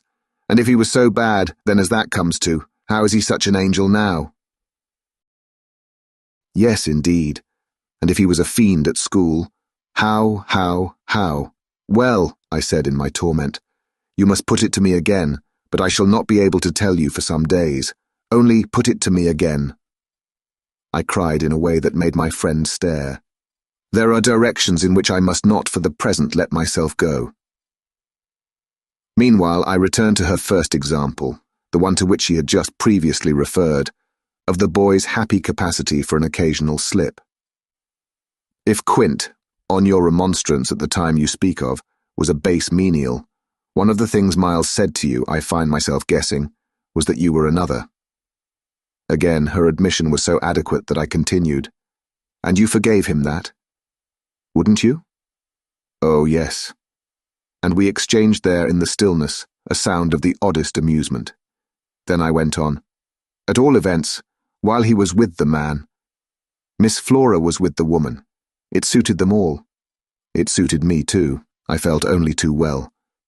By which I mean that it suited exactly the particularly deadly view I was in the very act of forbidding myself to entertain. But I so far succeeded in checking the expression of this view that I will throw, just here, no further light on it than may be offered by the mention of my final observation to Mrs. Gross. His having lied and been impudent are, I confess, less engaging specimens than I had hoped to have from you of the outbreak in him of the little natural man. Still, I mused, they must do, for they make me feel more than ever that I must watch. It made me blush the next minute to see in my friend's face how much more unreservedly she had forgiven him than her anecdote struck me as presenting to my own tenderness an occasion for doing. This came out when at the schoolroom door she quitted me. Surely you don't accuse him of carrying on an intercourse that he conceals from me? Ah, remember that, until further evidence, I now accuse nobody. Then, before shutting her out to go, by another passage to her own place, I must just wait, I wound up. Chapter 9. I waited, and the days as they elapsed took something from my consternation. A very few of them, in fact, passing in constant sight of my pupils without a fresh incident, sufficed to give to grievous fancies, and even to odious memories, a kind of brush of the sponge. I have spoken of the surrender to their extraordinary childish grace as a thing I could actively cultivate, and it may be imagined if I neglected now to address myself to this source for whatever it would yield. Stranger than I can express, certainly, was the effort to struggle against my new lights. It would doubtless have been, however, a great attention still had it not been so frequently successful. I used to wonder how my little charges could help guessing that I thought strange things about them. And the circumstances that these things only made them more interesting was not by itself a direct aid to keeping them in the dark. I trembled lest they should see that they were so immensely more interesting. Putting things at the worst at all events, as in meditation I so often did, any clouding of their innocence could only be, blameless and foredoomed as they were, a reason the more for taking risks. There were moments when, by an irresistible impulse, I found myself catching them up and pressing them to my heart. As soon as I had done so, I used to say to myself, what will they think of that? Doesn't it betray too much? It would have been easy to get into a sad, wild tangle about how much I might betray. But the real account, I feel, of the hours of peace that I could still enjoy was that the immediate charm of my companions was a beguilement still effective even under the shadow of the possibility that it was studied. For if it occurred to me that I might occasionally excite suspicion by the little outbreaks of my sharper passion for them, so too I remember wondering if I mightn't see a queerness in the traceable increase of their own demonstrations. They were at this period extravagantly and preternaturally fond of me, which after all I could reflect was no more than a graceful response in children perpetually bowed over and hugged. The homage of which they were so lavish succeeded in truth for my nerves, quite as well as if I never appeared to myself, as I may say, literally to catch them at a purpose in it. They had never, I think, wanted to do so many things for their poor protectress. I mean, though they got their lessons better and better, which was naturally what would please her most, in the way of diverting, entertaining, surprising her, reading her passages, telling her stories, acting her charades, pouncing out at her in disguises, as animals and historical characters, and above all, astonishing her by the pieces they had secretly got by heart, and could interminably recite. I should never get to the bottom, were I to let myself go even now, of the prodigious private commentary, all under still more private correction, with which in these days I overscored their full hours. They had shown me from the first a facility for everything, a general faculty which, taking a fresh start, achieved remarkable flights. They got their little tasks as if they loved them, and indulged from the mere exuberance of the gift in the most unimposed little miracles of memory. They not only popped out at me as tigers and as Romans, but as Shakespeareans, astronomers, and navigators. This was so singularly the case that it had presumably much to do with the fact as to which, at the present day, I am at a loss for a different explanation. I allude to my unnatural composure on the subject of another school for Miles. What I remember is that I was content not for the time to open the question, and that contentment must have sprung from the sense of his perpetually striking show of cleverness. He was too clever for a bad governess, for a parson's daughter to spoil. And the strangest, if not the brightest thread in the pensive embroidery I just spoke of, was the impression I might have got, if I had dared to work it out, that he was under some influence operating in his small intellectual life as a tremendous incitement. If it was easy to reflect, however, that such a boy could postpone school, it was at least as marked that for such a boy to have been kicked out by a schoolmaster was a mystification without end. Let me add that in their company now, and I was careful almost never to be out of it, I could follow no scent very far. We lived in a cloud of music and love and success and private theatricals.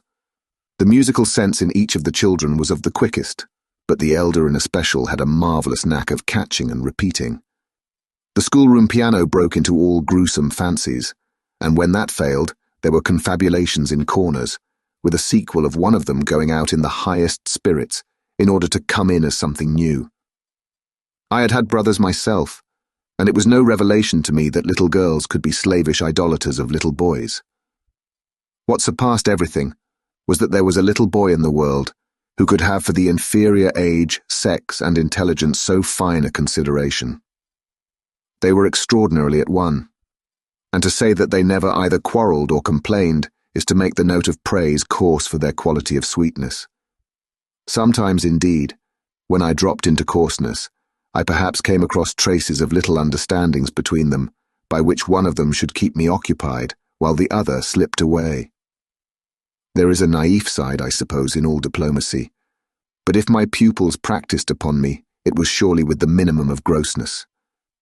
It was all in the other quarter that after a lull the grossness broke out. I find that I really hang back, but I must take my plunge. In going on with the record of what was hideous at Bly, I not only challenged the most liberal faith, for which I little care, but, and this is another matter, I renew what I myself suffered. I again push my way through it to the end. There came suddenly an hour after which, as I look back, the affair seems to me to have been all pure suffering, but I have at least reached the heart of it, and the straightest road out is doubtless to advance. One evening, with nothing to lead up or to prepare it, I felt the cold touch of the impression that had breathed on me the night of my arrival, and which, much lighter then, as I have mentioned, I should probably have made little of in memory had my subsequent sojourn been less agitated. I had not gone to bed. I sat reading by a couple of candles. There was a room full of old books at Bly, last-century fiction, some of it, which, to the extent of a distinctly deprecated renown, but never to so much as that of a stray specimen, had reached the sequestered home and appealed to the unavowed curiosity of my youth. I remember that the book I had in my hand was Fielding's Amelia, also that I was wholly awake. I recall further both a general conviction that it was horribly late and a particular objection to looking at my watch.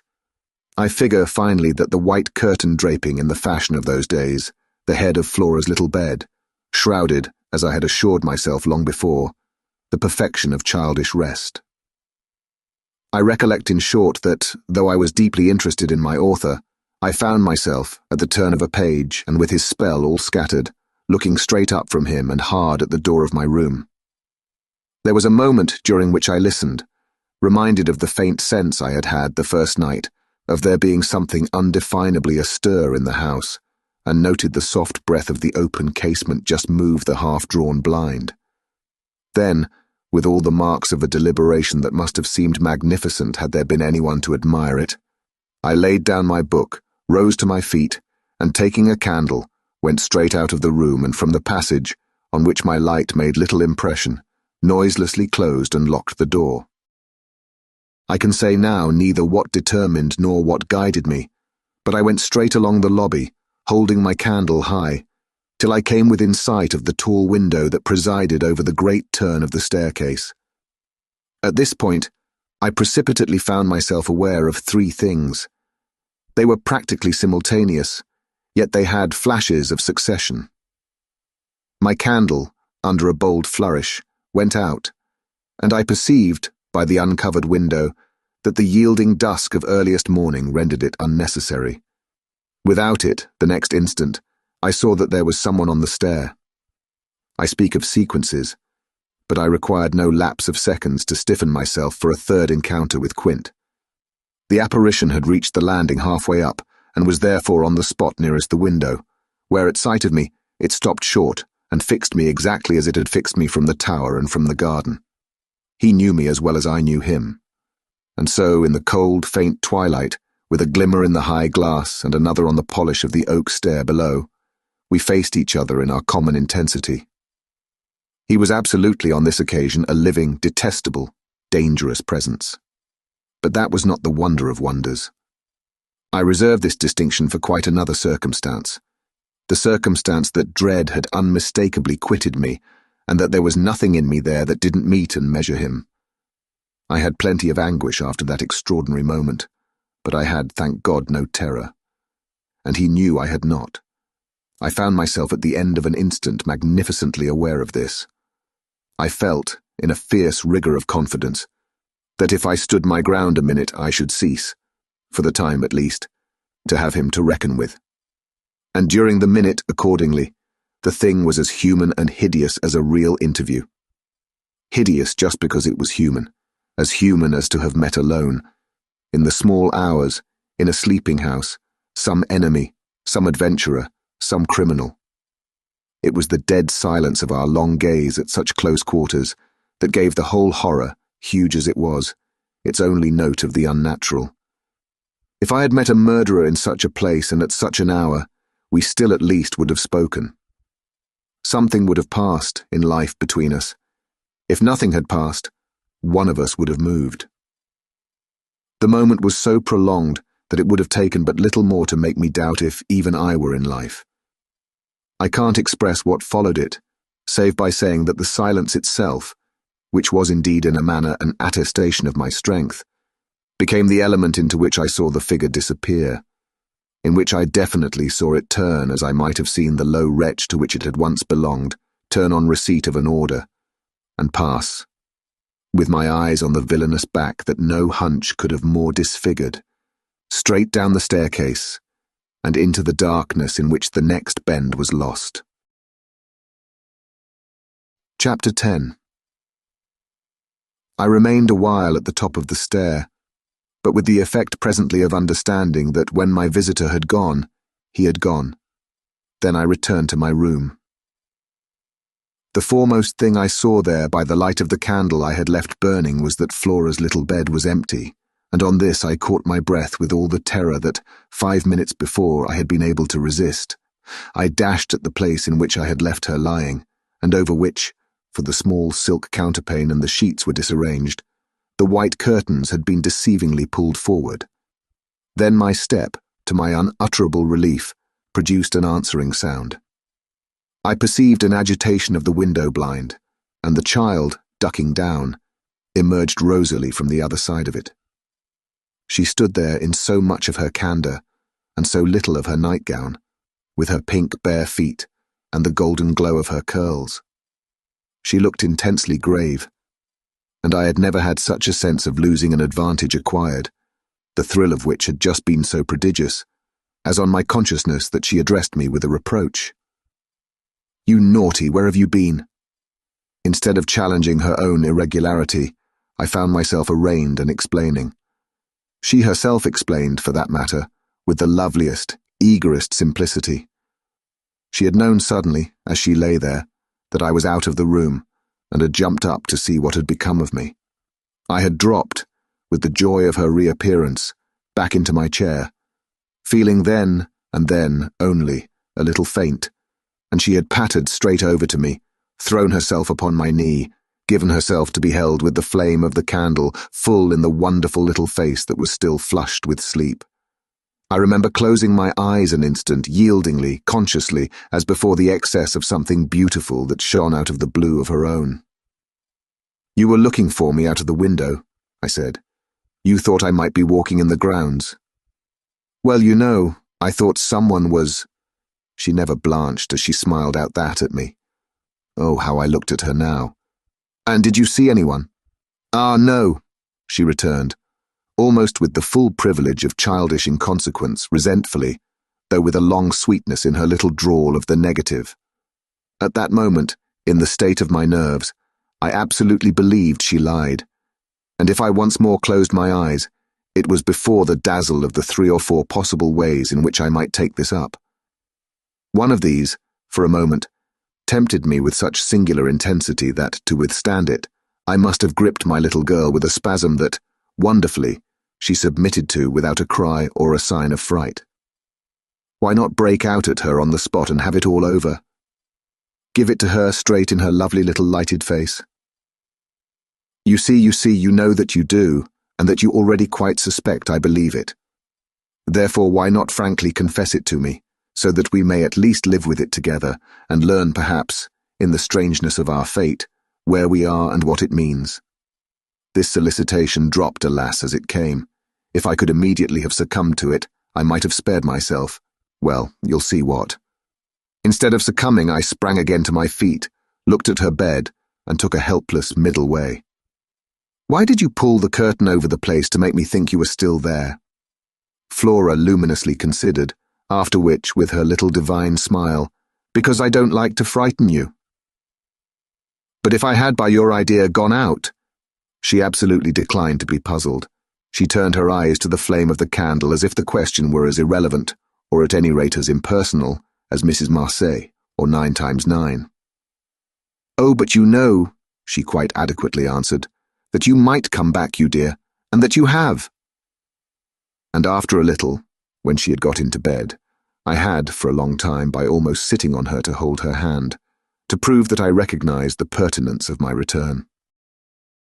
You may imagine the general complexion, from that moment, of my nights.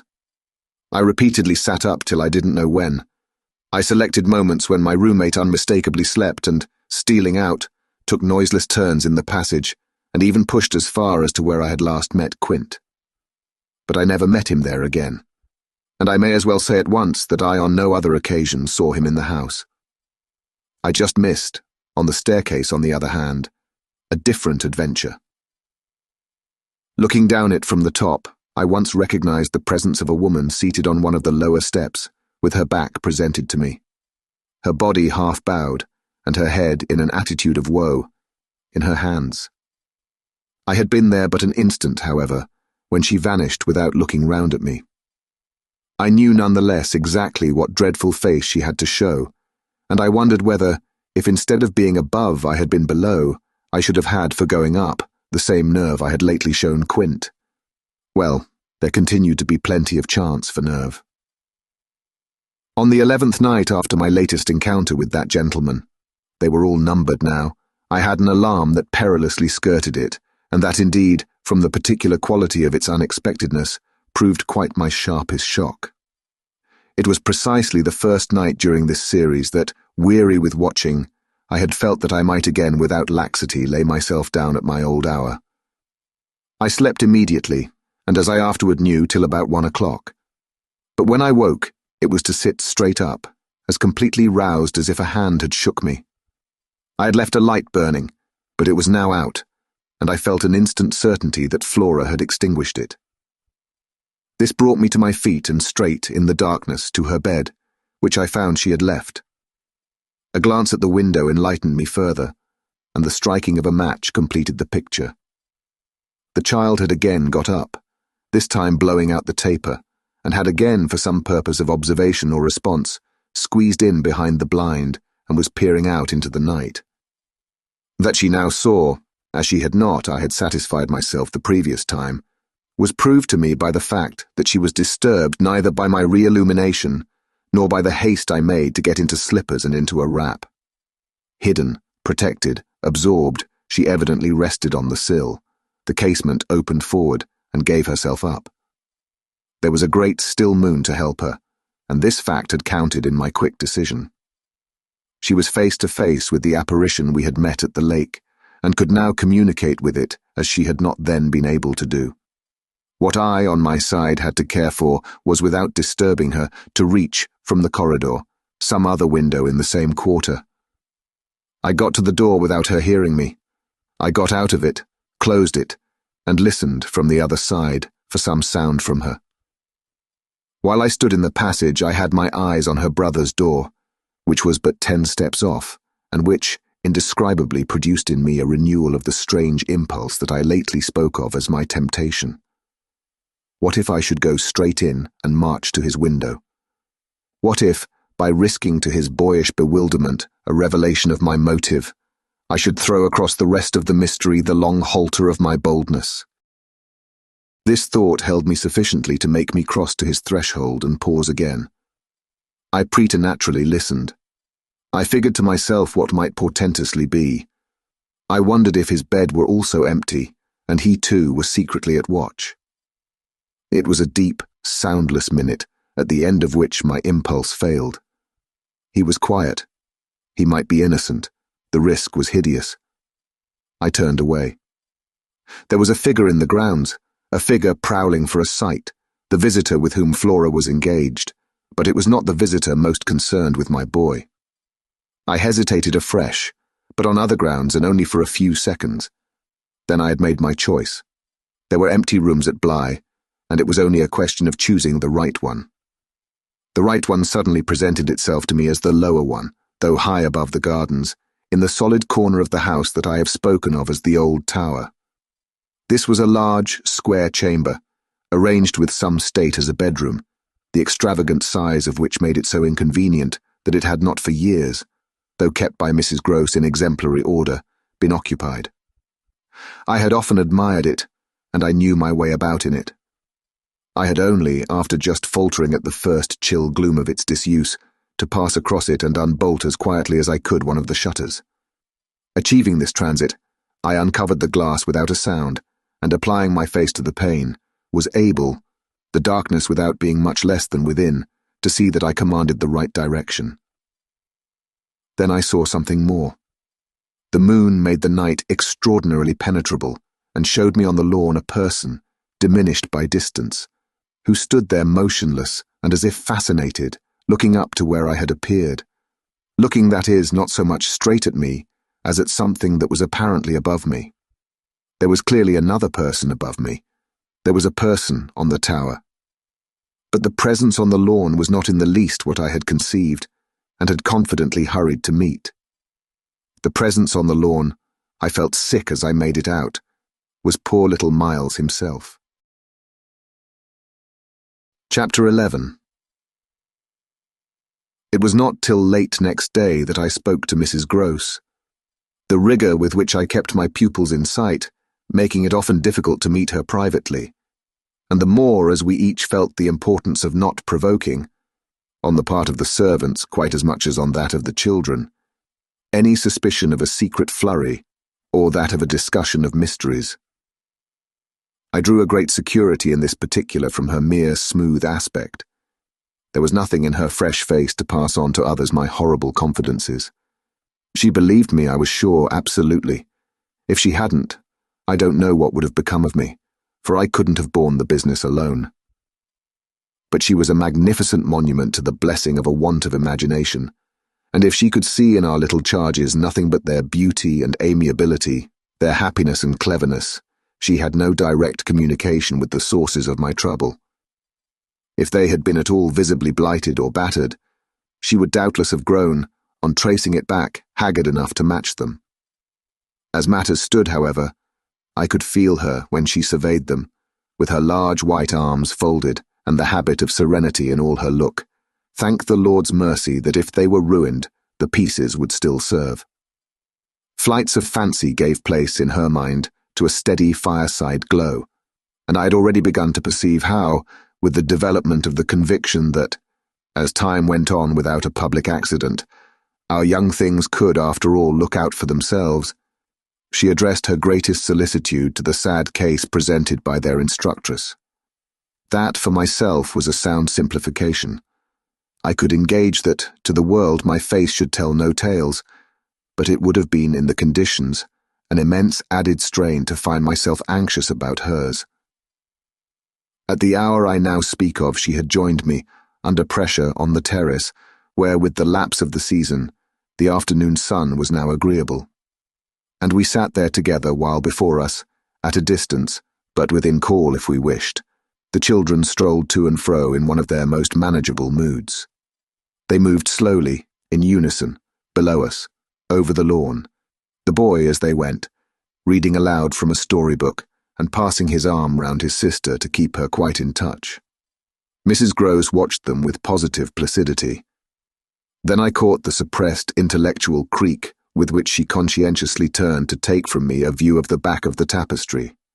I had made her a receptacle of lurid things, but there was an odd recognition of my superiority, my accomplishments and my function, in her patience under my pain. She offered her mind to my disclosures as, had I wished to mix a witch's broth and proposed it with assurance, she would have held out a large, clean saucepan. This had become thoroughly her attitude by the time that, in my recital of the events of the night, I reached the point of what Miles had said to me when, after seeing him at such a monstrous hour, almost on the very spot where he happened now to be, I had gone down to bring him in, choosing then at the window with a concentrated need of not alarming the house, rather that method than a signal more resonant.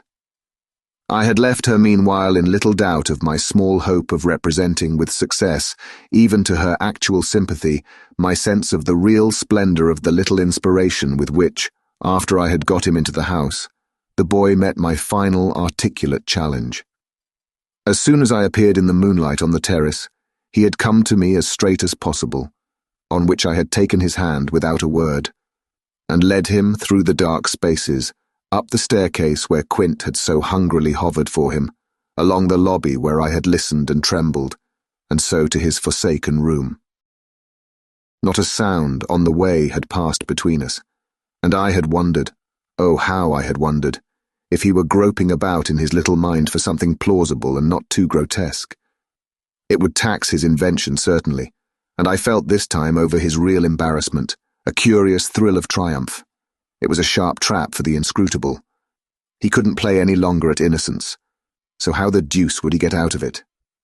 There beat in me indeed, with the passionate throb of this question, an equal dumb appeal as to how the deuce I should. I was confronted at last, as never yet, with all the risk attached even now to sounding my own horrid note. I remember, in fact, that as we pushed into his little chamber, where the bed had not been slept in at all, and the window, uncovered to the moonlight, made the place so clear that there was no need of striking a match. I remember how I suddenly dropped, sank upon the edge of the bed from the force of the idea that he must know how he really, as they say, had me. He could do what he liked, with all his cleverness to help him, so long as I should continue to defer to the old tradition of the criminality of those caretakers of the young who minister to superstitions and fears. He had me indeed, and in a cleft stick. For who would ever absolve me, who would consent that I should go unhung, if, by the faintest tremor of an overture, I were the first to introduce into our perfect intercourse an element so dire? No, no. It was useless to attempt to convey to Mrs. Grose, just as it is scarcely less so to attempt to suggest here, how, In our short, stiff brush in the dark, he fairly shook me with admiration. I was, of course, thoroughly kind and merciful. Never, never yet had I placed on his little shoulders hands of such tenderness as those with which, while I rested against the bed, I held him there well under fire. I had no alternative but, in form at least, to put it to him. "You must tell me now, and all the truth. What did you go out for? What were you doing there?" I can still see his wonderful smile, the whites of his beautiful eyes, and the uncovering of his little teeth shine to me in the dusk. "If I tell you why, will you understand?" My heart, at this, leaped into my mouth. Would he tell me why? I found no sound on my lips to press it, and I was aware of replying only with a vague, repeated, grimacing nod. He was gentleness itself, and while I wagged my head at him, he stood there more than ever a little fairy prince. It was his brightness indeed that gave me a respite. Would it be so great if he were really going to tell me? "Well," he said at last, "just exactly in order that you should do this." "Do what?" "Think me, for a change, bad." I shall never forget the sweetness and gaiety with which he brought out the word, nor how, on top of it, he bent forward and kissed me. It was practically the end of everything. I met his kiss, and I had to make, while I folded him for a minute in my arms, the most stupendous effort not to cry.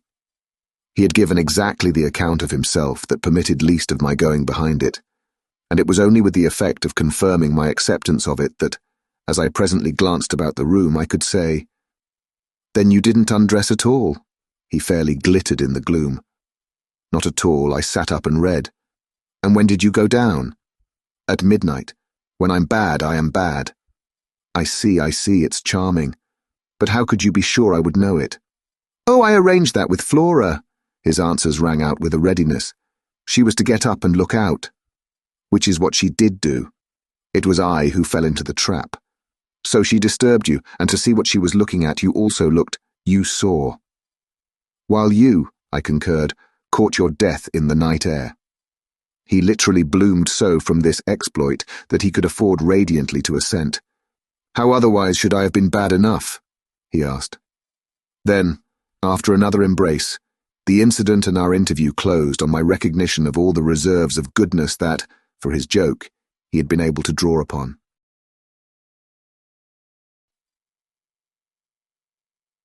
Chapter 12. The particular impression I had received proved in the morning light, I repeat, not quite successfully presentable to Mrs. Gross, though I reinforced it with the mention of still another remark that he had made before we separated. "It all lies in half a dozen words," I said to her. "Words that really settle the matter. Think, you know, what I might do." He threw that off to show me how good he is. He knows down to the ground what he might do. That's what he gave them a taste of at school. "Lord, you do change," cried my friend. "I don't change, I simply make it out. The four, depend upon it, perpetually meet. If on either of these last nights you had been with either child, you would clearly have understood. The more I've watched and waited, the more I've felt that if there were nothing else to make it sure it would be made so, by the systematic silence of each. Never, by a slip of the tongue, have they so much as alluded to either of their old friends, any more than Miles has alluded to his expulsion. Oh yes, we may sit here and look at them, and they may show off to us there to their fill, but even while they pretend to be lost in their fairy tale, they're steeped in their vision of the dead restored." "He's not reading to her," I declared. "They're talking of them. They're talking horrors." I go on, I know, as if I were crazy, and it's a wonder I'm not. What I've seen would have made you so, but it has only made me more lucid, made me get hold of still other things. My lucidity must have seemed awful, but the charming creatures who were victims of it, passing and repassing in their interlocked sweetness, gave my colleague something to hold on by, and I felt how tight she held as, without stirring in the breath of my passion, she covered them still with her eyes. "Of what other things have you got hold?" "Why, of the very things that have delighted, fascinated, and yet at bottom, as I now so strangely see, mystified and troubled me. They're more than earthly beauty, they're absolutely unnatural goodness. It's a game," I went on. "It's a policy and a fraud. On the part of little darlings. As yet mere lovely babies. Yes, mad as that seems. The very act of bringing it out really helped me to trace it, follow it all up and piece it all together. They haven't been good. They've only been absent. It has been easy to live with them, because they're simply leading a life of their own. They're not mine. They're not ours. They're his and they're hers. Quince and that woman's. Quince and that woman's. They want to get to them. Oh, how at this poor Mrs. Gross appeared to study them. But for what? For the love of all the evil that in those dreadful days the pair put into them, and to ply them with that evil still, to keep up the work of demons, is what brings the others back. Laws, said my friend under her breath. The exclamation was homely, but it revealed a real acceptance of my further proof of what, in the bad time, for there had been a worse even than this, must have occurred. There could have been no such justification for me as the plain assent of her experience to whatever depth of depravity I found credible in our brace of scoundrels. It was in obvious submission of memory that she brought out after a moment. They were rascals, but what can they now do? She pursued. Do? I echoed so loud that Miles and Flora, as they passed at their distance, paused an instant in their walk and looked at us. Don't they do enough? I demanded in a lower tone, while the children, having smiled and nodded and kissed hands to us, resumed their exhibition. We were held by it a minute. Then I answered, They can destroy them. At this my companion did turn, but the inquiry she launched was a silent one, the effect of which was to make me more explicit. They don't know as yet quite how, but they're trying hard. They're seen only across, as it were, and beyond, in strange places and on high places, the top of towers, the roof of houses, the outside of windows, the further edge of pools, but there's a deep design on either side to shorten the distance and overcome the obstacle, and the success of the tempters is only a question of time. They've only to keep to their suggestions of danger. For the children to come, and perish in the attempt. Mrs. Gross slowly got up, and I scrupulously added, Unless, of course, we can prevent. Standing there before me while I kept my seat, she visibly turned things over. Their uncle must do the preventing, he must take them away. And who's to make him? She had been scanning the distance, but she now dropped on me a foolish face. You, miss. By writing to him that his house is poisoned and his little nephew and niece mad? But if they are, miss? And if I am myself, you mean? That's charming news to be sent him by a governess whose prime undertaking was to give him no worry. Mrs. Gross considered, following the children again. Yes, he do hate worry. That was the great reason. Why those fiends took him in so long. No doubt, though his indifference must have been awful. As I'm not a fiend, at any rate, I shouldn't take him in. My companion, after an instant and for all answer, sat down again and grasped my arm. Make him at any rate come to you. I stared. To me? I had a sudden fear of what she might do. Him? He ought to be here. He ought to help. I quickly rose, and I think I must have shown her a queerer face than ever yet. You see me asking him for a visit? No, with her eyes on my face she evidently couldn't. Instead of it even, as a woman reads another, she could see what I myself saw. His derision, his amusement, his contempt for the breakdown of my resignation at being left alone, and for the fine machinery I had set in motion to attract his attention to my slighted charms. She didn't know, no one knew, how proud I had been to serve him and to stick to our terms. Yet she nonetheless took the measure, I think, of the warning I now gave her. If you should so lose your head as to appeal to him for me. She was really frightened. Yes, miss, I would leave on the spot both him and you. Chapter 13. It was all very well to join them, but speaking to them proved quite as much as ever an effort beyond my strength. Offered in close quarters, difficulties as insurmountable as before. This situation continued a month, and with new aggravations and particular notes, the note above all, sharper and sharper, of the small ironic consciousness on the part of my pupils. It was not, I am as sure today as I was sure then, my mere infernal imagination.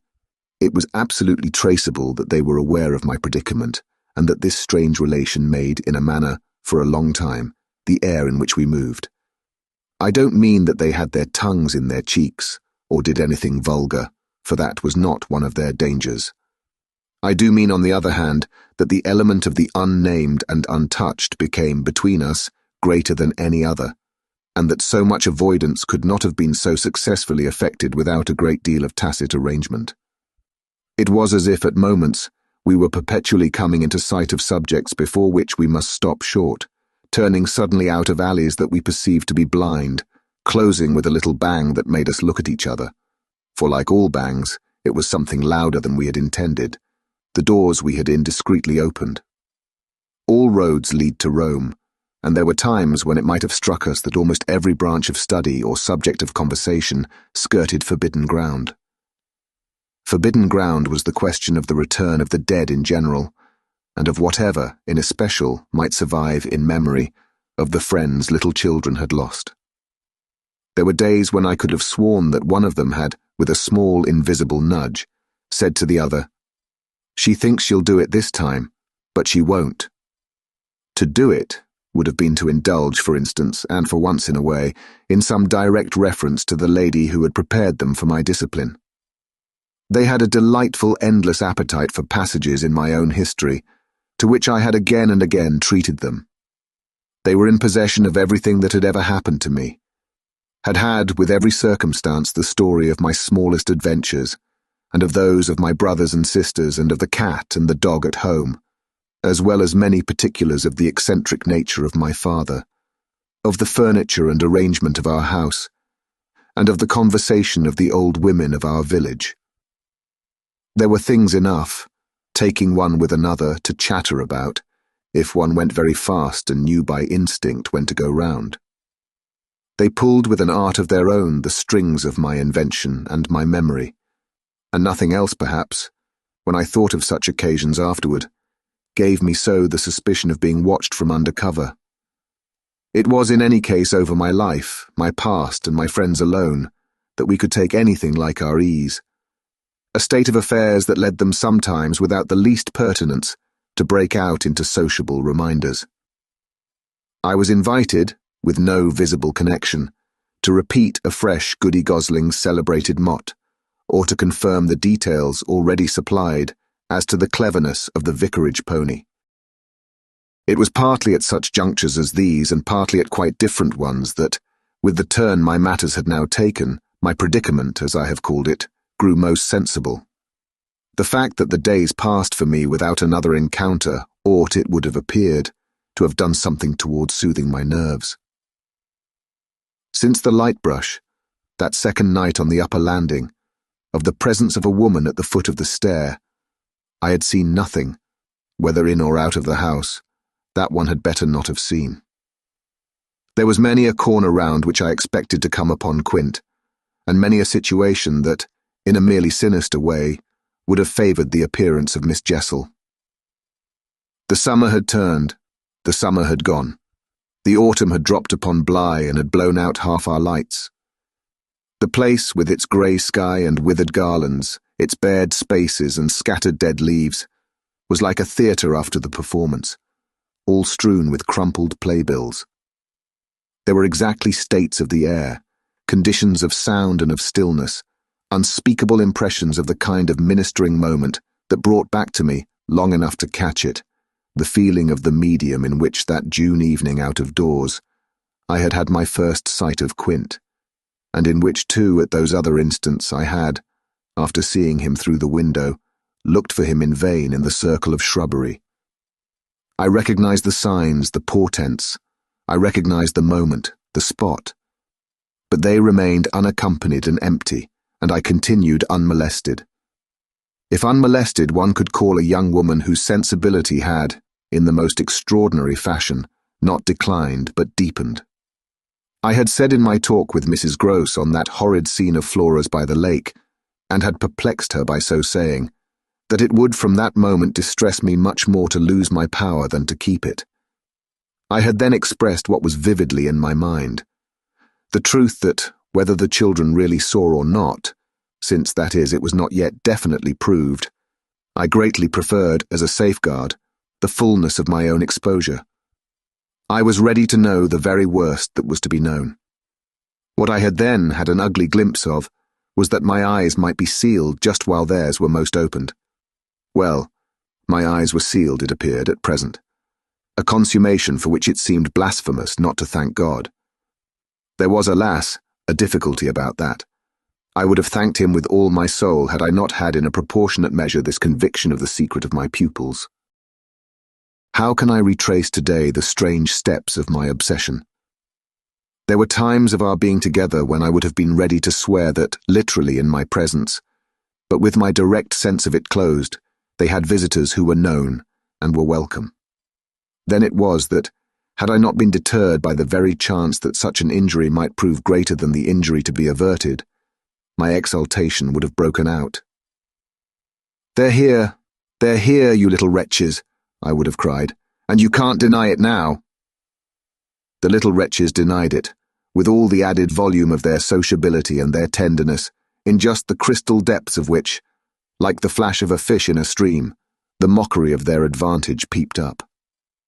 The shock, in truth, had sunk into me still deeper than I knew on the night when, looking out to see either Quint or Miss Jessel under the stars, I had beheld the boy over whose rest I watched, and who had immediately brought in with him, had straightway there turned it on me, the lovely upward look with which from the battlements above me the hideous apparition of Quint had played.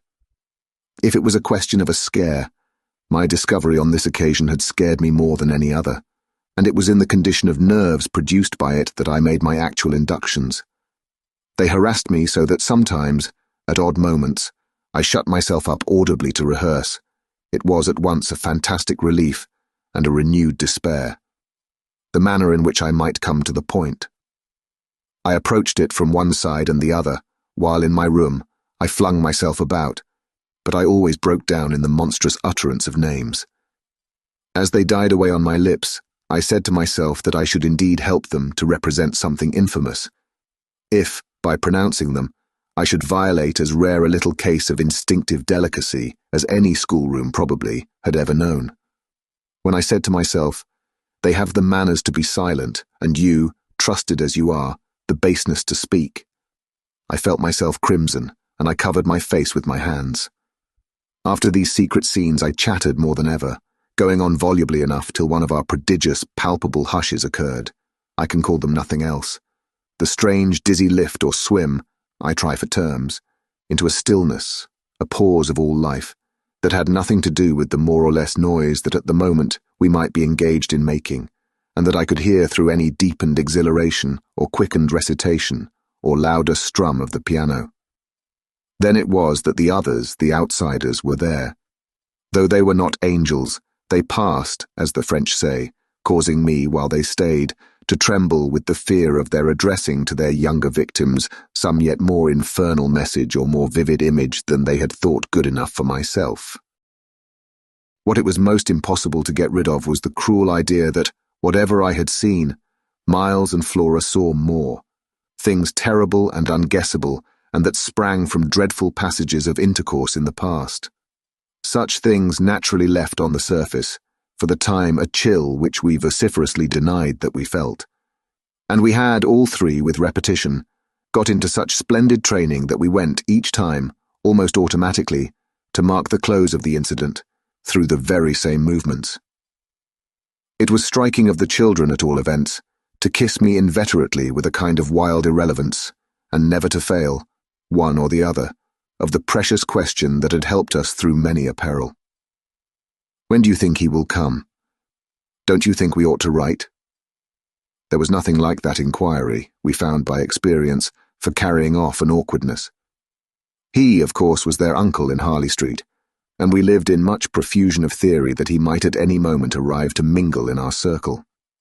It was impossible to have given less encouragement than he had done to such a doctrine, but if we had not had the doctrine to fall back upon, we should have deprived each other of some of our finest exhibitions. He never wrote to them. That may have been selfish, but it was a part of the flattery of his trust of me, for the way in which a man pays his highest tribute to a woman is apt to be, but by the more festal celebration of one of the sacred laws of his comfort. And I held that I carried out the spirit of the pledge, given not to appeal to him when I let my charges understand that their own letters were but charming literary exercises. They were too beautiful to be posted. I kept them myself. I have them all to this hour. This was a rule indeed which only added to the satiric effect of my being plied with the supposition that he might at any moment be among us. It was exactly as if my charges knew how almost more awkward than anything else that might be for me. There appears to me, moreover, as I look back, no note in all this more extraordinary than the mere fact that, in spite of my tension and of their triumph, I never lost patience with them. Adorable they must in truth have been, I now reflect, that I didn't in these days hate them. Would exasperation, however, if relief had longer been postponed, finally have betrayed me?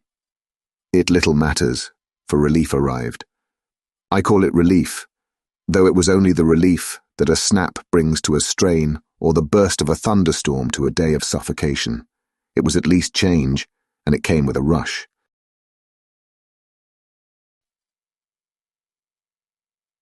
Chapter 14.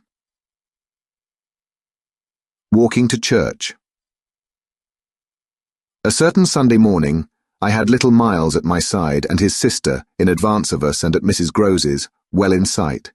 It was a crisp, clear day, the first of its order for some time. The night had brought a touch of frost, and the autumn air, bright and sharp, made the church bells almost gay. It was an odd accident of thought that I should have happened at such a moment to be particularly and very gratefully struck with the obedience of my little charges. Why did they never resent my inexorable, my perpetual society? Something or other had brought nearer home to me that I had all but pinned the boy to my shawl, and that, in the way our companions were marshalled before me, I might have appeared to provide against some danger of rebellion. I was like a jailer with an eye to possible surprises and escapes. But all this belonged, I mean their magnificent little surrender, just to the special array of the facts that were most abysmal. Turned out for Sunday by his uncle's tailor, who had had a free hand and a notion of pretty waistcoats and of his grand little air, Miles's whole title to independence, the rights of his sex and situation, were so stamped upon him that if he had suddenly struck for freedom, I should have had nothing to say. I was by the strangest of chances wondering how I should meet him when the revolution unmistakably occurred. I call it a revolution because I now see how, with the word he spoke, the curtain rose on the last act of my dreadful drama, and the catastrophe was precipitated. "Look here, my dear, you know," he charmingly said. "When in the world, please, am I going back to school?" Transcribed here, the speech sounds harmless enough, particularly as uttered in the sweet, high, casual pipe with which at all interlocutors, but above all at his eternal governess, he threw off intonations as if he were tossing roses. There was something in them that always made one catch, and I caught at any rate now so effectually that I stopped as short as if one of the trees of the park had fallen across the road. There was something new on the spot between us, and he was perfectly aware that I recognized it, though to enable me to do so, he had no need to look a whit less candid and charming than usual. I could feel in him how he already, from my at first finding nothing to reply, perceived the advantage he had gained. I was so slow to find anything that he had plenty of time, after a minute, to continue with his suggestive but inconclusive smile. "You know, my dear, that for a fellow to be with a lady always—" His "my dear" was constantly on his lips for me, and nothing could have expressed more the exact shade of the sentiment with which I desired to inspire my pupils than its fond familiarity. It was so respectfully easy. But oh, how I felt that at present I must pick my own phrases. I remember that to gain time I tried to laugh, and I seemed to see in the beautiful face with which he watched me how ugly and queer I looked. "And always with the same lady?" I returned. He neither blanched nor winked. The whole thing was virtually out between us. "Ah, of course she's a jolly, perfect lady. But after all, I'm a fellow, don't you see? That's, well, getting on." I lingered there with him an instant ever so kindly. "Yes, you're getting on." Oh, but I felt helpless. I have kept to this day the heartbreaking little idea of how he seemed to know that and to play with it. "And you can't say I've not been awfully good, can you?" I laid my hand on his shoulder, for though I felt how much better it would have been to walk on, I was not yet quite able. "No, I can't say that, Miles. Except just that one night, you know. That one night. I couldn't look as straight as he. Why, when I went out of the house. Oh yes, but I forget what you did it for. You forget? He spoke with the sweet extravagance of childish reproach. Why, it was to show you I could. Oh yes, you could. And I can again. I felt that I might perhaps after all succeed in keeping my wits about me. Certainly, but you won't. No, not that again. It was nothing. It was nothing, I said. But we must go on. He resumed our walk with me, passing his hand into my arm. Then when am I going back? I wore, in turning it over, my most responsible air. Were you very happy at school? He just considered. Oh, I'm happy enough anywhere. Well then, I quavered, if you're just as happy here. Ah, but that isn't everything. Of course you know a lot. But you hint that you know almost as much, I risked as he paused. Not half I want to, Miles honestly professed. But it isn't so much that. What is it then? Well, I want to see more life. I see.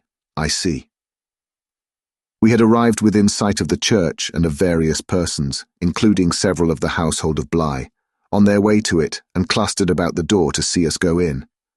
I quickened our step. I wanted to get there before the question between us opened up much further.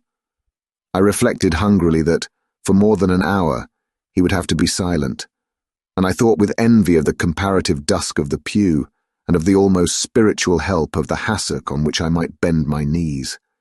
I seemed literally to be running a race with some confusion to which he was about to reduce me. But I felt that he had got in first when, before we had even entered the churchyard, he threw out, I want my own sort. It literally made me bound forward. There are not many of your own sort, Miles, I laughed, unless perhaps dear little Flora. You really compare me to a baby girl. This found me singularly weak. Don't you then love our sweet Flora? If I didn't, and you too, if I didn't, he repeated, as if retreating for a jump, yet leaving his thought so unfinished that after we had come into the gate, another stop which he imposed on me by the pressure of his arm had become inevitable. Mrs. Gross and Flora had passed into the church, the other worshippers had followed, and we were, for the minute, alone among the old, thick graves. We had paused on the path from the gate by a low, oblong, table-like tomb. Yes, if you didn't. He looked while I waited at the graves. Well, you know what? But he didn't move, and he presently produced something that made me drop straight down on the stone slab, as if suddenly to rest. Does my uncle think what you think? I markedly rested. How do you know what I think? Ah, well, of course I don't, for it strikes me you never tell me. But I mean, does he know? Know what, Miles? Why, the way I'm going on. I perceived quickly enough that I could make to this inquiry no answer that would not involve something of a sacrifice of my employer. Yet it appeared to me that we were all, at Bly, sufficiently sacrificed to make that venial. I don't think your uncle much cares. Miles on this stood looking at me. Then don't you think he can be made to? In what way? Why, by his coming down. But who'll get him to come down? I will, the boy said with extraordinary brightness and emphasis. He gave me another look charged with that expression, and then marched off alone into church.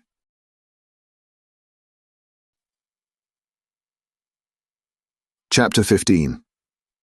The business was practically settled from the moment I never followed him. It was a pitiful surrender to agitation, but my being aware of this had somehow no power to restore me. I only sat there on my tomb and read into what my little friend had said to me the fullness of its meaning. By the time I had grasped the whole of which I had also embraced for absence, the pretext that I was ashamed to offer my pupils and the rest of the congregation such an example of delay. What I said to myself above all was that Miles had got something out of me, and that the proof of it, for him, would be just this awkward collapse.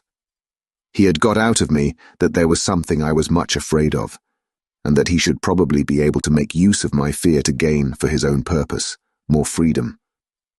My fear was of having to deal with the intolerable question of the grounds of his dismissal from school. for that was really but the question of the horrors gathered behind. That his uncle should arrive to treat with me of these things was a solution that, strictly speaking, I ought now to have desired to bring on. But I could so little face the ugliness and the pain of it that I simply procrastinated and lived from hand to mouth. The boy, to my deep discomposure, was immensely in the right, was in a position to say to me, "Either you clear up with my guardian the mystery of this interruption of my studies, or you cease to expect me to lead with you a life that's so unnatural for a boy."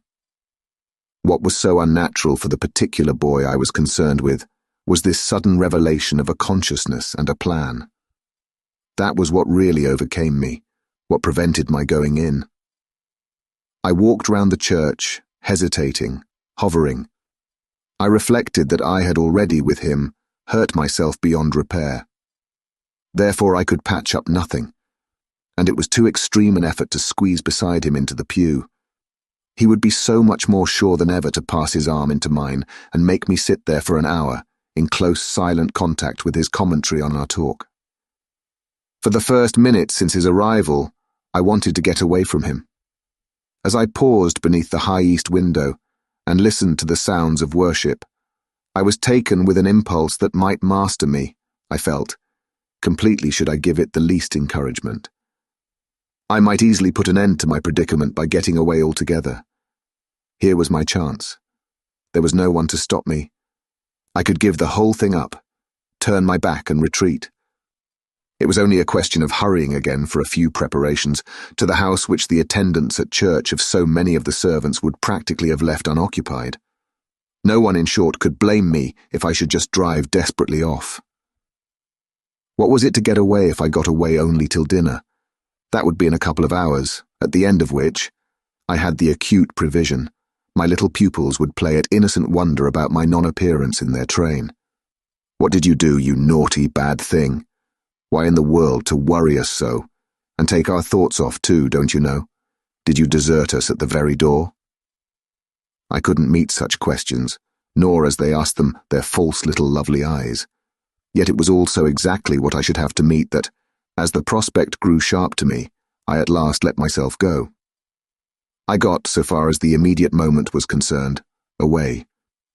I came straight out of the churchyard and, thinking hard, retraced my steps through the park. It seemed to me that by the time I reached the house I had made up my mind I would fly. The Sunday stillness both of the approaches and of the interior, in which I met no one, fairly excited me with a sense of opportunity. Were I to get off quickly this way, I should get off without a scene, without a word. My quickness would have to be remarkable, however, and the question of a conveyance was the great one to settle. Tormented in the hall, with difficulties and obstacles, I remember sinking down at the foot of the staircase, suddenly collapsing there on the lowest step, and then with a revulsion, recalling that it was exactly where more than a month before, in the darkness of night, and just so bowed with evil things, I had seen the spectre of the most horrible of women. At this, I was able to straighten myself. I went the rest of the way up. I made, in my bewilderment, for the schoolroom, where there were objects belonging to me that I should have to take. But I opened the door to find again, in a flash, my eyes unsealed. In the presence of what I saw, I reeled straight back upon my resistance. Seated at my own table in clear noonday light, I saw a person whom, without my previous experience, I should have taken at the first blush for some housemaid who might have stayed at home to look after the place, and who, availing herself of rare relief from observation, and of the schoolroom table and my pens, ink and paper, had applied herself to the considerable effort of a letter to her sweetheart. There was an effort in the way that, while her arms rested on the table, her hands with evident weariness supported her head. But at the moment I took this in, I had already become aware that, in spite of my entrance, her attitude strangely persisted. Then it was, with the very act of its announcing itself, that her identity flared up in a change of posture. She rose, not as if she had heard me, but with an indescribable grand melancholy of indifference and detachment, and within a dozen feet of me, stood there as my vile predecessor. Dishonored and tragic, she was all before me. but even as I fixed and, for memory, secured it, the awful image passed away. Dark as midnight in her black dress, her haggard beauty and her unutterable woe, she had looked at me long enough to appear to say that her right to sit at my table was as good as mine to sit at hers. While these instants lasted, indeed, I had the extraordinary chill of feeling that it was I who was the intruder. It was as a wild protest against it that, actually addressing her, "You terrible, miserable woman," I heard myself break into a sound that, by the open door, rang through the long passage and the empty house. She looked at me as if she heard me, but I had recovered myself and cleared the air. There was nothing in the room the next minute but the sunshine and a sense that I must stay. Chapter 16. I had so perfectly expected that the return of my pupils would be marked by a demonstration that I was freshly upset at having to take into account that they were dumb about my absence. Instead of gaily denouncing and caressing me, they made no allusion to my having failed them, and I was left, for the time, on perceiving that she too said nothing, to study Mrs. Gross's odd face. I did this to such purpose that I made sure they had in some way bribed her to silence, a silence that, however, I would engage to break down on the first private opportunity. This opportunity came before tea. I secured 5 minutes with her in the housekeeper's room, where, in the twilight, amid a smell of lately baked bread, but with the place all swept and garnished, I found her sitting in pained placidity before the fire. So I see her still, so I see her best, facing the flame from her straight chair in the dusky, shining room, a large, clean image of the put away, of drawers closed and locked and rest without a remedy. Oh yes, they asked me to say nothing, and to please them, so long as they were there, of course I promised. But what had happened to you? I only went with you for the walk, I said. I had then to come back to meet a friend. She showed her surprise. A friend? You? Oh yes, I have a couple, I laughed. But did the children give you a reason? For not alluding to your leaving us? Yes, they said you would like it better. Do you like it better? My face had made her rueful. No, I like it worse. But after an instant I added, did they say why I should like it better? No, Master Miles only said, we must do nothing but what she likes. I wish indeed he would. And what did Flora say? Miss Flora was too sweet. She said, oh, of course, and I said the same. I thought a moment. You were too sweet, too, I can hear you all. But nonetheless, between Miles and me, it's now all out.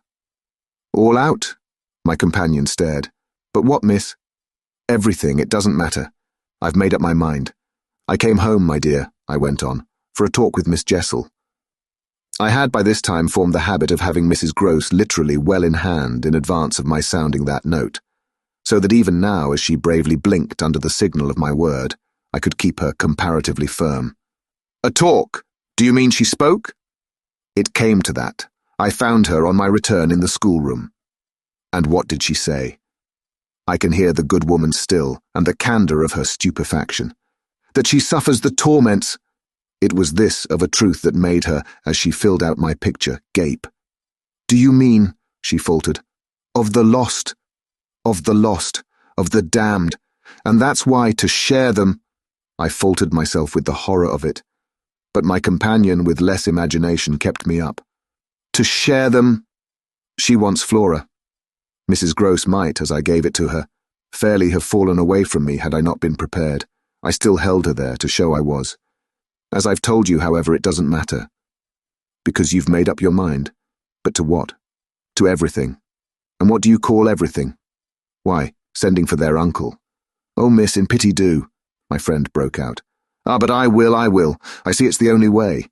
What's out, as I told you with Miles, is that if he thinks I'm afraid to, and has ideas of what he gains by that, he shall see he's mistaken. Yes, his uncle shall have it here from me on the spot, and before the boy himself if necessary, that if I'm to be reproached with having done nothing again about more school.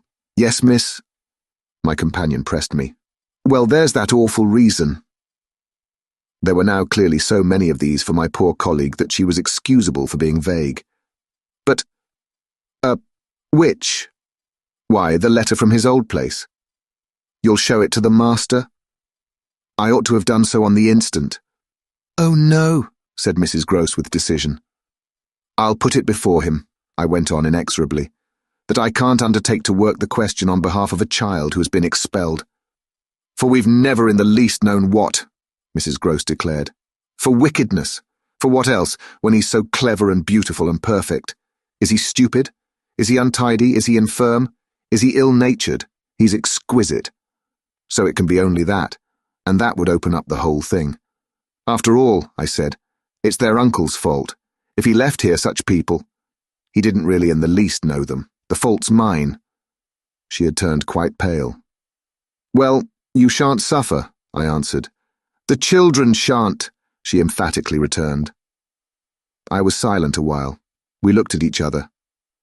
"Then what am I to tell him?" "You needn't tell him anything. I'll tell him." I measured this. "Do you mean you'll write?" Remembering she couldn't, I caught myself up. "How do you communicate?" "I tell the bailiff. He writes." "And should you like him to write our story?" My question had a sarcastic force that I had not fully intended, and it made her, after a moment, inconsequently break down. The tears were again in her eyes. "Ah, miss, you write?" "Well, tonight," I at last answered, and on this we separated.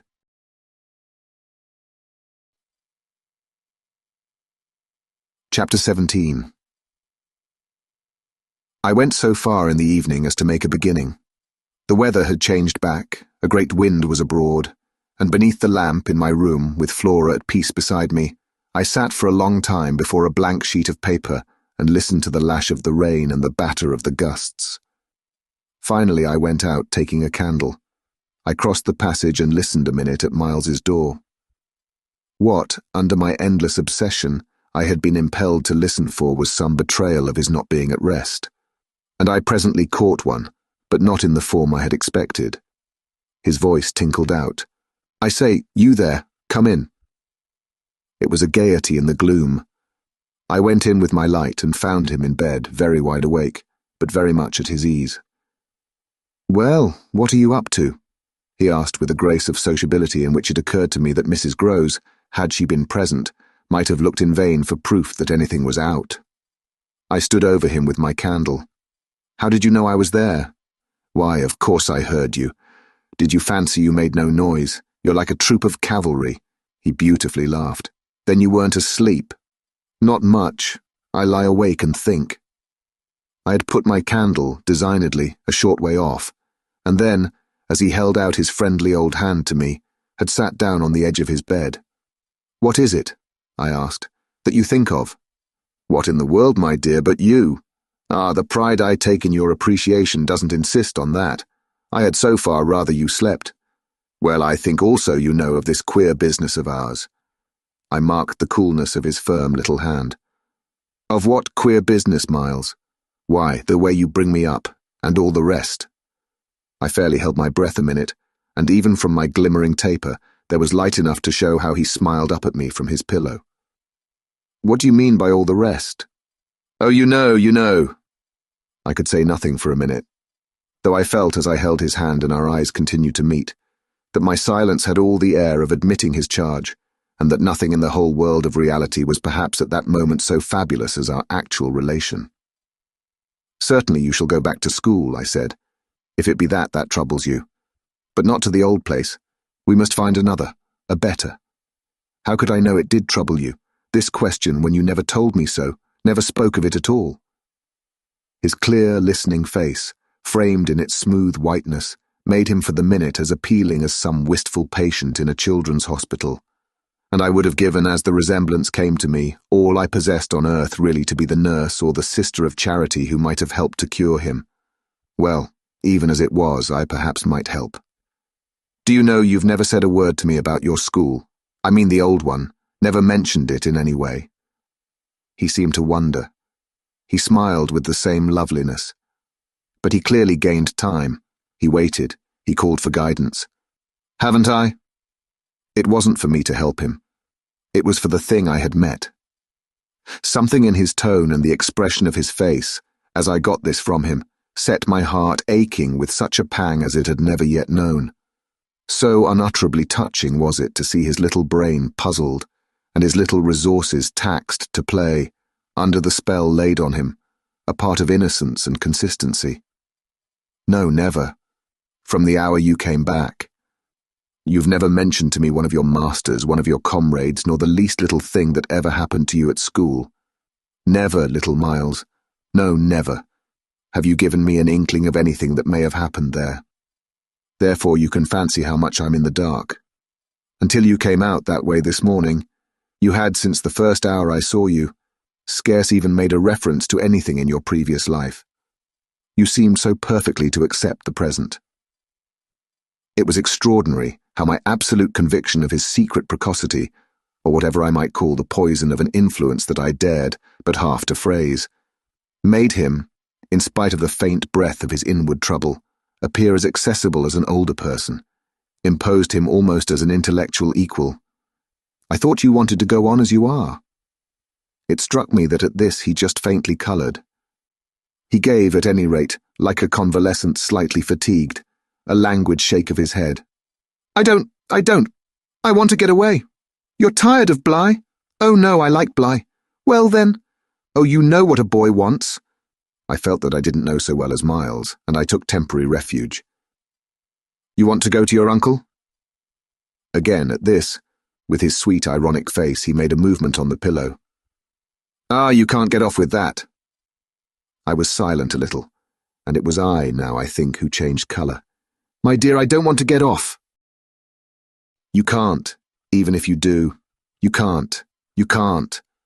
He lay beautifully staring. My uncle must come down, and you must completely settle things. If we do, I returned with some spirit, you may be sure it will be to take you quite away. Well, don't you understand that that's exactly what I'm working for? You'll have to tell him, about the way you've let it all drop. You'll have to tell him a tremendous lot. The exultation with which he uttered this helped me somehow, for the instant, to meet him rather more. And how much will you, Miles, have to tell him? There are things he'll ask you. He turned it over. Very likely. But what things? The things you've never told me, to make up his mind what to do with you. He can't send you back.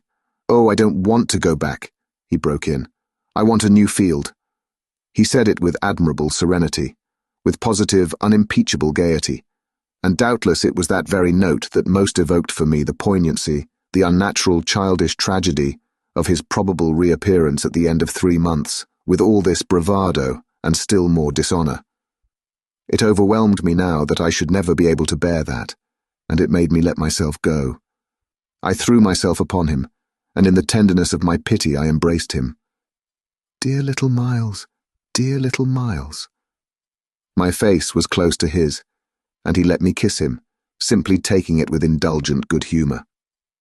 Well, old lady, is there nothing at all that you want to tell me?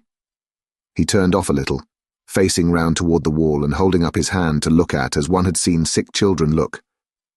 I told you this morning. Oh, I was sorry for him. That you just want me not to worry you.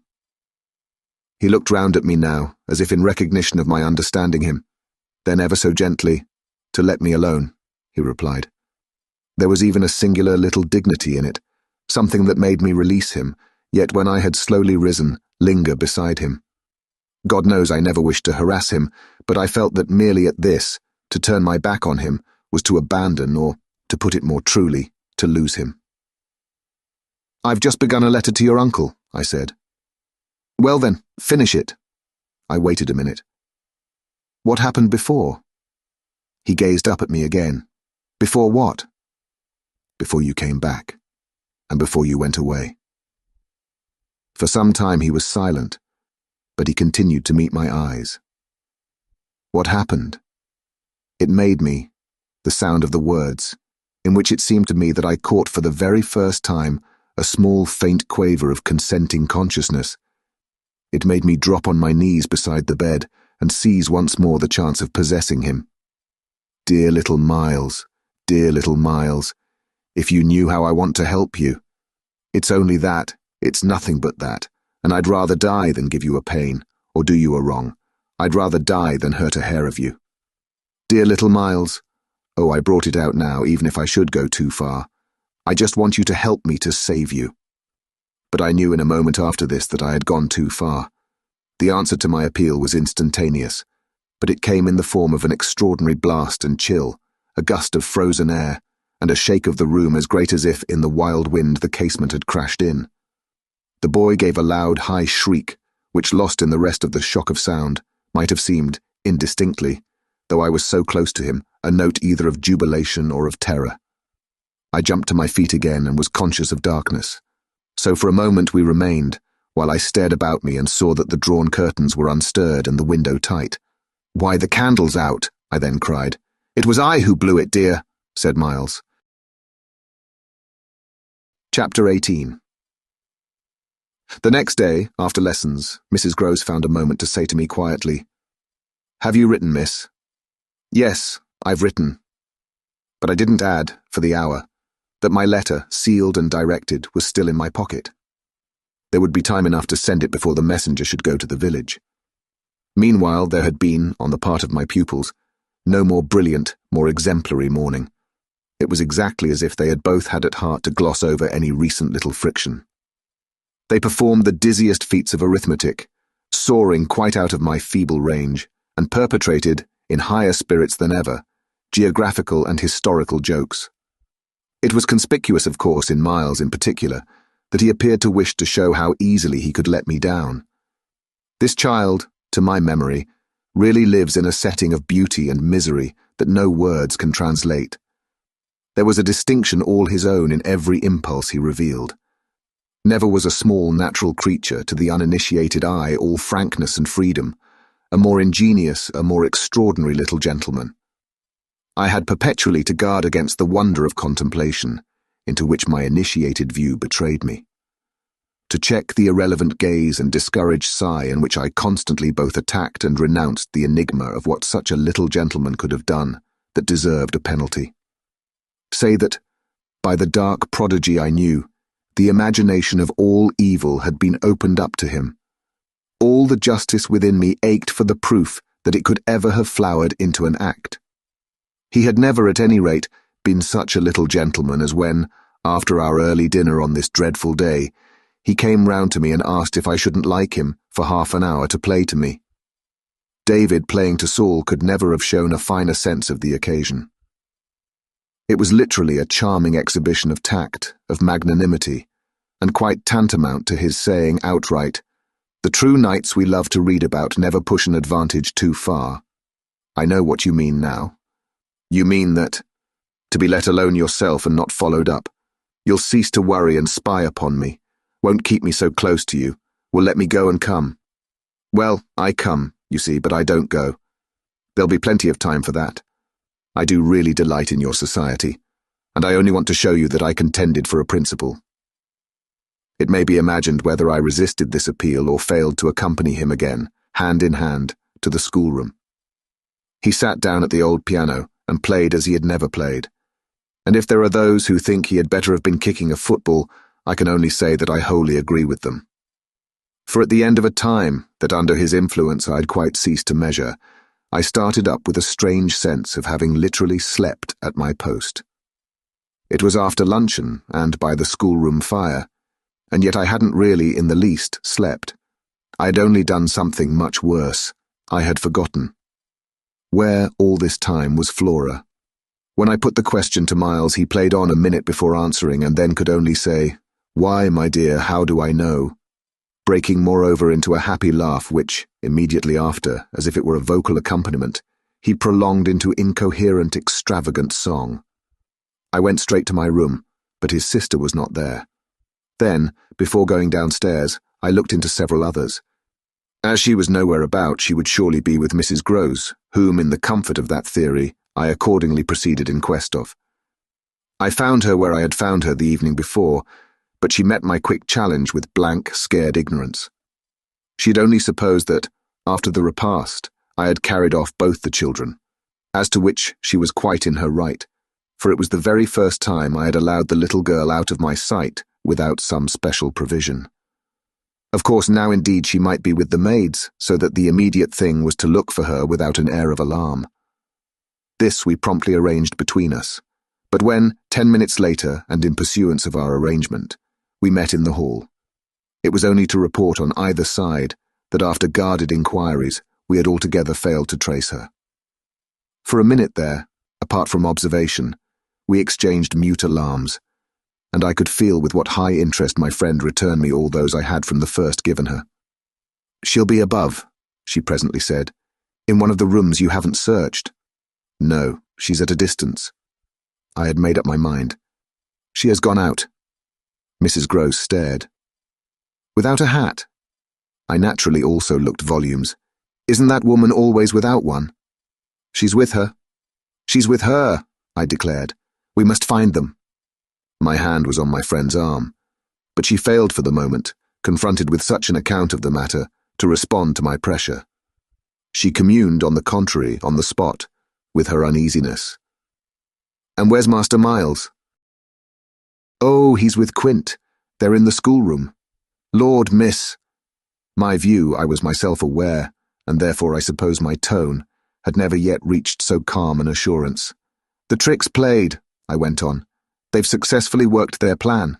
He found the most divine little way to keep me quiet while she went off." "Divine?" Mrs. Gross bewilderedly echoed. "Infernal, then," I almost cheerfully rejoined. "He has provided for himself as well, but come!" She had helplessly gloomed at the upper regions. "You leave him?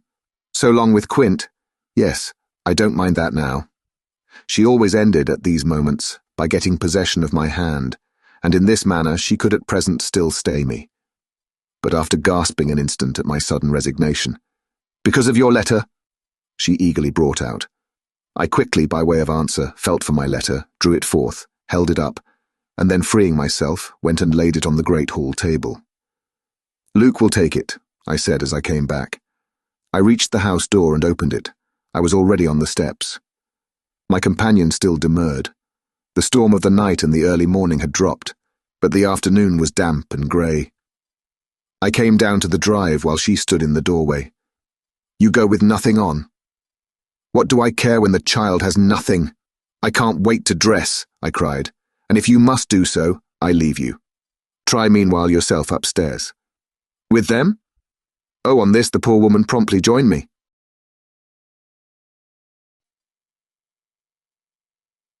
Chapter 19. We went straight to the lake, as it was called at Bly, and I dare say rightly called, though I reflect that it may in fact have been a sheet of water less remarkable than it appeared to my untravelled eyes. My acquaintance with sheets of water was small, and the pool of Bly, at all events on the few occasions of my consenting, under the protection of my pupils, to affront its surface in the old flat-bottomed boat moored there for our use, had impressed me both with its extent and its agitation. The usual place of embarkation was 1/2 mile from the house, but I had an intimate conviction that, wherever Flora might be, she was not near home. She had not given me the slip for any small adventure, and since the day of the very great one that I had shared with her by the pond, I had been aware in our walks of the quarter to which she most inclined. This was why I had now given to Mrs. Gross's steps so marked a direction that made her, when she perceived it, oppose a resistance that showed me she was freshly mystified. "You're going to the water, miss? You think she's in?" "She may be, though the depth is, I believe, nowhere very great. But what I judge most likely is that she's on the spot from which, the other day, we saw together what I told you. When she pretended not to see, with that astounding self-possession. I've always been sure she wanted to go back alone, and now her brother has managed it for her." Mrs. Gross still stood where she had stopped. "You suppose they really talk of them? I could meet this with a confidence. They say things that, if we heard them, would simply appall us." "And if she is there?" "Yes." "Then Miss Jessel is?" "Beyond a doubt. You shall see." "Oh, thank you," my friend cried, planted so firm that taking it in I went straight on without her. By the time I reached the pool, however, she was close behind me, and I knew that, whatever to her apprehension might befall me, the exposure of my society struck her as her least danger. She exhaled a moan of relief as we at last came in sight of the greater part of the water without a sight of the child. There was no trace of Flora on that nearer side of the bank where my observation of her had been most startling, and none on the opposite edge, where, save for a margin of some 20 yards, a thick copse came down to the water.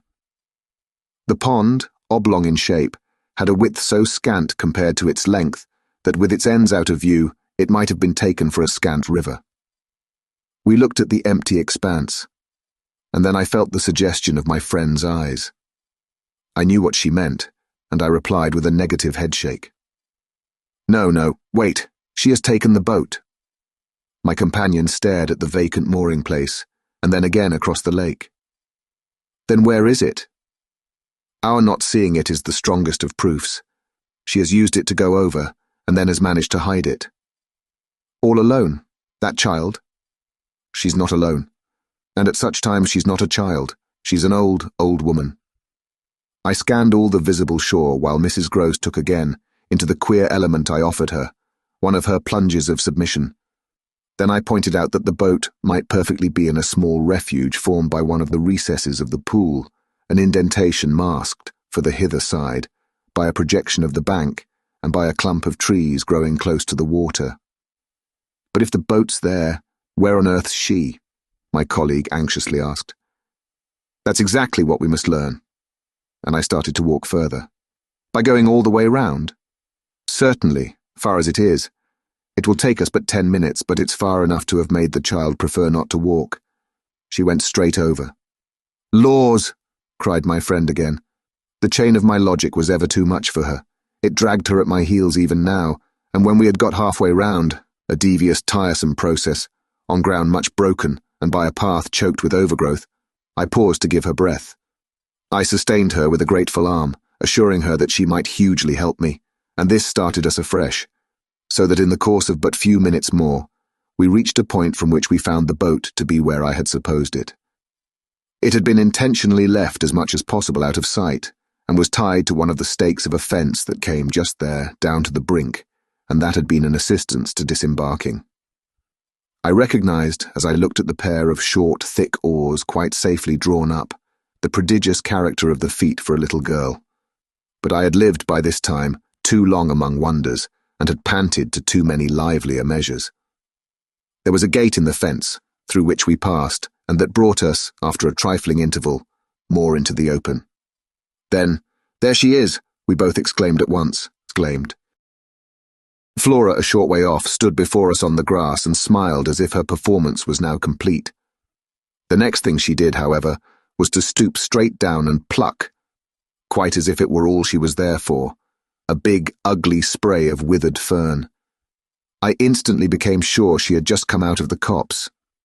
She waited for us, not herself taking a step, and I was conscious of the rare solemnity with which we presently approached her. She smiled, and we met. But it was all done in a silence by this time flagrantly ominous. Mrs. Gross was the first to break the spell. She threw herself on her knees, and drawing the child to her breast, clasped in a long embrace the little tender, yielding body. While this dumb convulsion lasted, I could only watch it, which I did the more intently when I saw Flora's face peep at me over our companion's shoulder. It was serious now. The flicker had left it, but it strengthened the pang with which I at that moment envied Mrs. Gross the simplicity of her relation. Still, all this while nothing more passed between us, save that Flora had let her foolish fern again drop to the ground. What she and I had virtually said to each other was that pretexts were useless now. When Mrs. Gross finally got up, she kept the child's hand, so that the two were still before me, and the singular reticence of our communion was even more marked in the frank look she launched me. "I'll be hanged," it said, "if I'll speak." It was Flora who, gazing all over me in candid wonder, was the first. She was struck with our bareheaded aspect. "Why, where are your things?" "Where yours are, my dear," I promptly returned. She had already got back her gaiety, and appeared to take this as an answer quite sufficient. "And where's Miles?" she went on. There was something in the small valour of it that quite finished me. These 3 words from her were, in a flash like the glitter of a drawn blade, the jostle of the cup that my hand, for weeks and weeks, had held high and full to the brim, that now, even before speaking, I felt overflow in a deluge. "I'll tell you if you'll tell me," I heard myself say, then heard the tremor in which it broke. "Well, what?" Mrs. Grose's suspense blazed at me, but it was too late now, and I brought the thing out handsomely. "Where, my pet, is Miss Jessel?" Chapter 20. Just as in the churchyard with Miles, the whole thing was upon us. Much as I had made of the fact that this name had never once between us been sounded, the quick smitten glare with which the child's face now received it fairly likened my breach of the silence to the smash of a pane of glass. It added to the interposing cry as if to stay the blow that Mrs. Grose at the same instant uttered over my violence, the shriek of a creature scared or rather wounded, which in turn, within a few seconds, was completed by a gasp of my own. I seized my colleague's arm. "She's there, she's there!" Miss Jessel stood before us on the opposite bank, exactly as she had stood the other time, and I remember strangely, as the first feeling now produced in me, my thrill of joy at having brought on a proof. She was there, and I was justified. She was there, and I was neither cruel nor mad. She was there for poor, scared Mrs. Grose. But she was there most for Flora. And no moment of my monstrous time was perhaps so extraordinary as that in which I consciously threw out to her, with the sense that, pale and ravenous demon as she was, she would catch and understand it, an inarticulate message of gratitude. She rose erect on the spot my friend and I had lately quitted, and there was not, in all the long reach of her desire, an inch of her evil that fell short. This first vividness of vision and emotion were things of a few seconds, during which Mrs. Grose's dazed blink across to where I pointed struck me as a sovereign sign that she too at last saw, just as it carried my own eyes precipitately to the child. The revelation then of the manner in which Flora was affected startled me in truth far more than it would have done to find her also merely agitated, for direct dismay was of course not what I had expected. Prepared and on her guard as our pursuit had actually made her, she would repress every betrayal, and I was therefore shaken on the spot by my first glimpse of the particular one for which I had not allowed. To see her, without a convulsion of her small pink face, not even feign to glance in the direction of the prodigy I announced, but only, instead of that, turn at me an expression of hard, still gravity, an expression absolutely new and unprecedented, and that appeared to read and accuse and judge me. This was a stroke that somehow converted the little girl herself into the very presence that could make me quail. I quailed, even though my certitude that she thoroughly saw was never greater than at that instant, and in the immediate need to defend myself I called it passionately to witness. "She's there, you little unhappy thing, there, and you see her as well as you see me." I had said shortly before to Mrs. Grose that she was not at these times a child, but an old woman, and that description of her could not have been more strikingly confirmed than in the way in which, for all answer to this, she simply showed me, without a concession, an admission of her eyes, a countenance of deeper and deeper, of indeed suddenly quite fixed reprobation.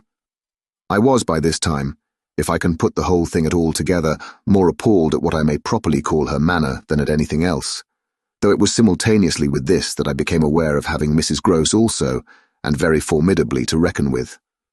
My elder companion, the next moment at any rate, blotted out everything but her own flushed face and her loud, shocked protest, a burst of high disapproval. "What a dreadful turn, to be sure, miss! Where on earth do you see anything?" I could only grasp her more quickly yet, for even while she spoke, the hideous plain presence stood undimmed and undaunted. It had already lasted a minute, and it lasted while I continued, seizing my colleague, quite thrusting her at it, and presenting her to it, to insist with my pointing hand. "You don't see her exactly as we see. You mean to say you don't now? Now? She's as big as a blazing fire. Only look, dearest woman, look." She looked, even as I did, and gave me, with her deep groan of negation, repulsion, compassion, the mixture with her pity of her relief at her exemption, a sense, touching to me even then, that she would have backed me up if she could. I might well have needed that, for with this hard blow of the proof that her eyes were hopelessly sealed, I felt my own situation horribly crumble. I saw my livid predecessor press, from her position, on my defeat, and I was conscious more than all of what I should have from this instant to deal with in the astounding little attitude of Flora. Into this attitude Mrs. Gross immediately and violently entered, breaking, even while there pierced through my sense of ruin a prodigious private triumph, into breathless reassurance. "She isn't there, little lady, and nobody's there, and you never see nothing, my sweet. How can poor Miss Jessel, when poor Miss Jessel's dead and buried? We know, don't we, love?" And she appealed, blundering in to the child. "It's all a mere mistake and a worry and a joke, and we'll go home as fast as we can." Our companion on this had responded with a strange, quick primness of propriety, and they were again with Mrs. Gross on her feet, united, as it were, in pained opposition to me. Flora continued to fix me with her small mask of reprobation, and even at that minute I prayed God to forgive me for seeming to see that, as she stood there holding tight to our friend's dress, her incomparable childish beauty had suddenly failed, had quite vanished. "I've said it already. She was hideously hard. She had turned common and almost ugly." "I don't know what you mean. I see nobody. I see nothing. I never have. I think you're cruel. I don't like you." Then, after this deliverance, which might have been that of a vulgarly pert little girl in the street, she hugged Mrs. Gross more closely and buried in her skirts the dreadful little face. In this position she produced an almost furious wail. "Take me away, oh, take me away from her." "From me?" I panted. From you, she cried. Even Mrs. Gross looked across at me dismayed, while I had nothing to do but communicate again with the figure that, on the opposite bank, without a movement, as rigidly still as if catching beyond the interval, our voices, was as vividly there for my disaster as it was not there for my service. The wretched child had spoken exactly as if she had got from some outside source each of her stabbing little words, and I could therefore, in the full despair of all I had to accept, but sadly shake my head at her. If I had ever doubted, all my doubt would at present have gone. I've been living with the miserable truth, and now it has only too much closed round me. Of course I've lost you. I've interfered, and you've seen, under her dictation. With which I faced, over the pool again, our infernal witness, the easy and perfect way to meet it. I've done my best, but I've lost you. Goodbye.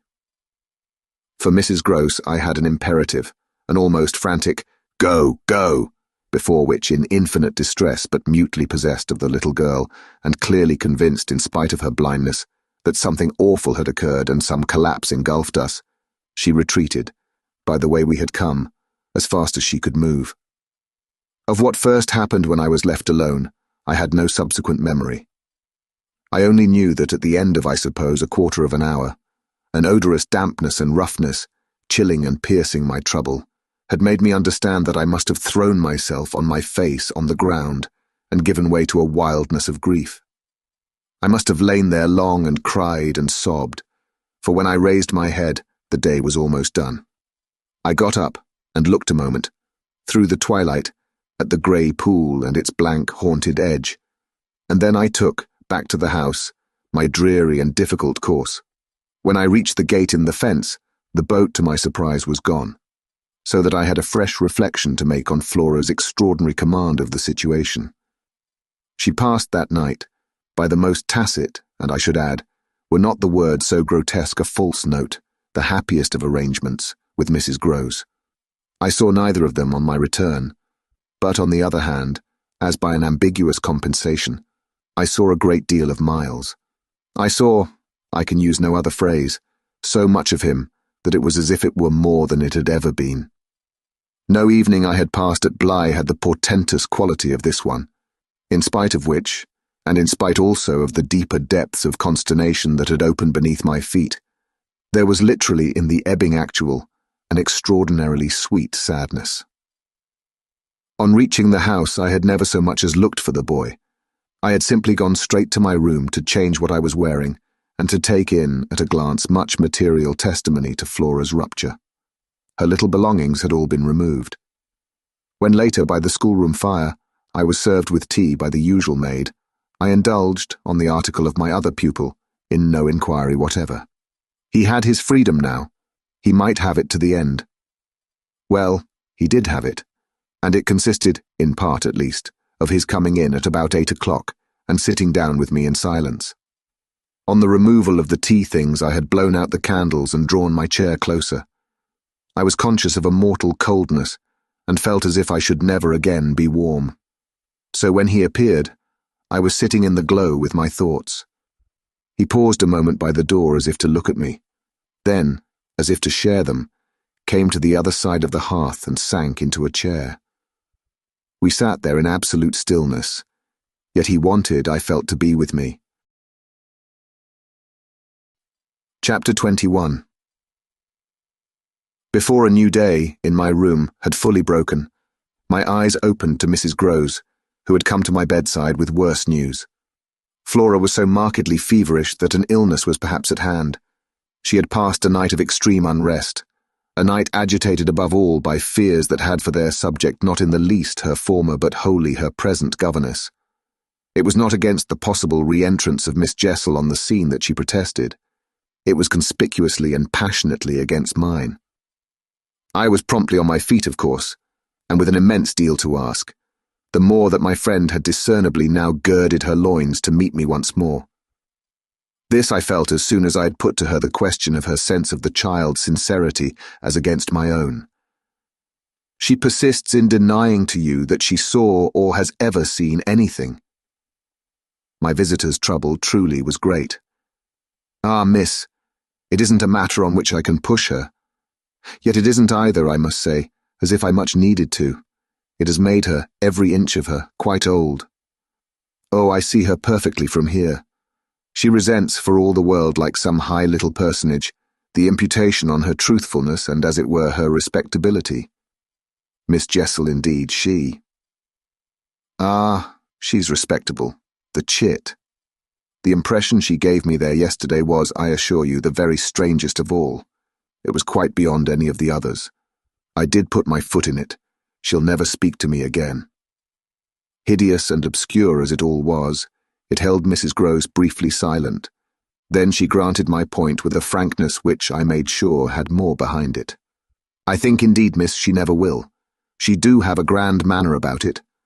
And that manner, I summed it up, is practically what's the matter with her now. Oh, that manner I could see in my visitor's face, and not a little else besides. She asks me every 3 minutes if I think you're coming in. I see. I, too, on my side, had so much more than worked it out.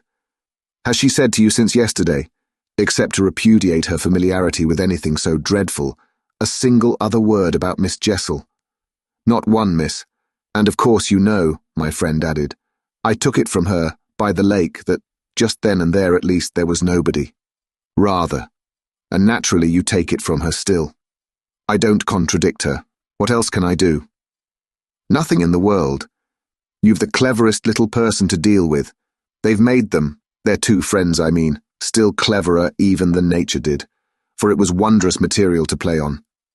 Flora has now her grievance, and she'll work it to the end. Yes, miss, but to what end? Why, that of dealing with me to her uncle. She'll make me out to him the lowest creature. I winced at the fair show of the scene in Mrs. Grose's face. She looked for a minute as if she sharply saw them together. And him who thinks so well of you. He has an odd way, it comes over me now, I laughed, of proving it. But that doesn't matter. What Flora wants, of course, is to get rid of me. My companion bravely concurred. Never again to so much as look at you. So that what you've come to me now for, I asked, is to speed me on my way. Before she had time to reply, however, I had her in check. I've a better idea, the result of my reflections. My going would seem the right thing, and on Sunday I was terribly near it. Yet that won't do. It's you who must go. You must take Flora. My visitor at this did speculate. But where in the world? Away from here, away from them, away, even most of all now, from me, straight to her uncle. Only to tell on you? No, not only, to leave me in addition with my remedy. She was still vague. And what is your remedy? Your loyalty to begin with, and then Miles's. She looked at me hard. Do you think he won't, if he has the chance, turn on me? Yes, I venture still to think it. At all events, I want to try. Get off with his sister as soon as possible and leave me with him alone. I was amazed myself at the spirit I had still in reserve, and therefore perhaps a trifle the more disconcerted at the way in which, in spite of this fine example of it, she hesitated. There's one thing, of course, I went on. They mustn't, before she goes, see each other for 3 seconds. Then it came over me that, in spite of Flora's presumable sequestration from the instant of her return from the pool, it might already be too late. Do you mean, I anxiously asked, that they have met? At this she quite flushed. Ah, miss, I'm not such a fool as that. If I've been obliged to leave her 3 or 4 times, it has been each time with one of the maids, and at present, though she's alone, she's locked in safe. And yet. There were too many things. And yet what? Well, are you so sure of the little gentleman? I'm not sure of anything but you. But I have, since last evening, a new hope. I think he wants to give me an opening. I do believe that, poor little exquisite wretch, he wants to speak. Last evening, in the firelight and the silence, he sat with me for 2 hours as if it were just coming. Mrs. Gross looked hard through the window at the grey, gathering day. And did it come? No, though I waited and waited, I confess it didn't, and it was without a breach of the silence, or so much as a faint allusion to his sister's condition and absence, that we at last kissed for good night. All the same, I continued, I can't, if her uncle sees her, consent to his seeing her brother without my having given the boy, and most of all because things have got so bad, a little more time. My friend appeared on this ground more reluctant than I could quite understand. What do you mean by more time? Well, a day or 2, really to bring it out. He'll then be on my side, of which you see the importance. If nothing comes, I shall only fail, and you will, at the worst, have helped me by doing, on your arrival in town, whatever you may have found possible. So I put it before her, but she continued for a little, so inscrutably embarrassed, that I came again to her aid. Unless, indeed, I wound up, you really want not to go. I could see it, in her face, at last clear itself. She put out her hand to me as a pledge. I'll go this morning. I wanted to be very just. If you should wish still to wait, I would engage she shouldn't see me. No, it's the place itself. She must leave it. She held me a moment with heavy eyes, then brought out the rest. Your idea's the right one. I myself, miss... Well, I can't stay. The look she gave me with it made me jump at possibilities. You mean that, since yesterday, you have seen... She shook her head with dignity. I've heard... From that child. Horrors. There. She sighed with tragic relief. On my honour, miss, she says things. But at this evocation she broke down. She dropped with a sudden sob upon my sofa, and, as I had seen her do before, gave way to all the grief of it. It was quite in another manner that I, for my part, let myself go. Oh, thank God! She sprang up again at this, drying her eyes with a groan. Thank God! It so justifies me! It does that, miss! I couldn't have desired more emphasis, but I just hesitated. She's so horrible? I saw my colleague scarce knew how to put it. Really shocking. And about me? About you, miss, since you must have it. It's beyond everything for a young lady, and I can't think wherever she must have picked up. The appalling language she applied to me. I can then, I broke in with a laugh that was doubtless significant enough. It only, in truth, left my friend still more grave. Well, perhaps I ought to also, since I've heard some of it before. Yet I can't bear it, the poor woman went on, while with the same movement she glanced on my dressing table, at the face of my watch. But I must go back. I kept her, however. Ah, if you can't bear it. How can I stop with her, you mean? Why, just for that, to get her away. Far from this, she pursued. Far from them. She may be different. She may be free. I seized her almost with joy. Then, in spite of yesterday, you believe in such doings. Her simple description of them required, in the light of her expression, to be carried no further, and she gave me the whole thing as she had never done. I believe. Yes, it was a joy, and we were still shoulder to shoulder. If I might continue sure of that, I should care but little what else happened. My support in the presence of disaster would be the same as it had been in my early need of confidence, and if my friend would answer for my honesty, I would answer for all the rest. On the point of taking leave of her nonetheless, I was to some extent embarrassed. There's one thing, of course, it occurs to me, to remember. My letter, giving the alarm, will have reached town before you. I now perceived still more how she had been beating about the bush and how weary at last it had made her. Your letter won't have got there. Your letter never went. What then became of it? Goodness knows. Master Miles, do you mean he took it? I gasped. She hung fire, but she overcame her reluctance. I mean that I saw yesterday, when I came back with Miss Flora, that it wasn't where you had put it. Later in the evening I had the chance to question Luke, and he declared that he had neither noticed nor touched it.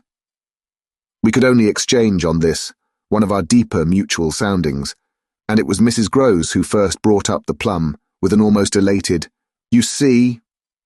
Yes, I see that if Miles took it instead, he probably will have read it and destroyed it. And don't you see anything else? I faced her a moment with a sad smile. It strikes me that by this time your eyes are open even wider than mine. They proved to be so indeed, but she could still blush almost to show it. I make out now what he must have done at school. And she gave, in her simple sharpness, an almost droll, disillusioned nod. He stole. I turned it over. I tried to be more judicial. Well, perhaps. She looked as if she found me unexpectedly calm. He stole letters. She couldn't know my reasons for a calmness, after all, pretty shallow, so I showed them off as I might. I hope then it was to more purpose than in this case. The note, at any rate, that I put on the table yesterday, I pursued, will have given him so scant an advantage, for it contained only the bare demand for an interview, that he is already much ashamed of having gone so far for so little, and that what he had on his mind last evening was precisely the need of confession. I seemed to myself for the instant to have mastered it, to see it all. Leave us. Leave us. I was already at the door, hurrying her off. I'll get it out of him. He'll meet me. He'll confess. If he confesses, he's saved. And if he's saved, then you are. The dear woman kissed me on this, and I took her farewell. I'll save you without him, she cried as she went.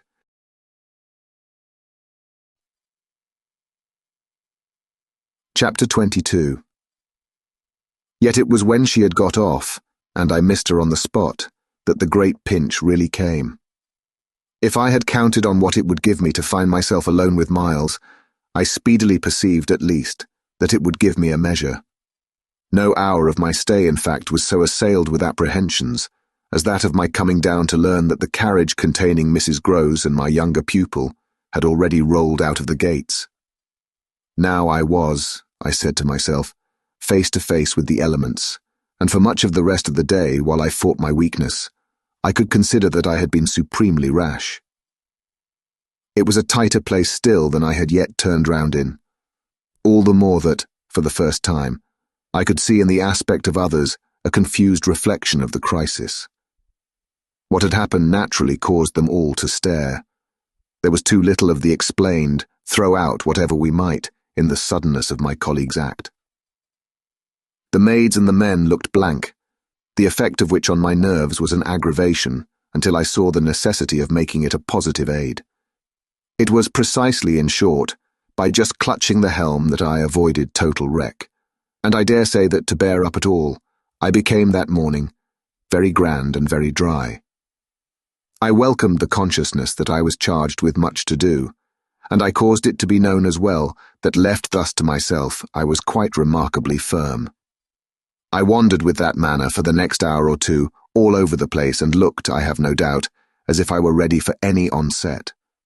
So, for the benefit of whom it might concern, I paraded with a sick heart.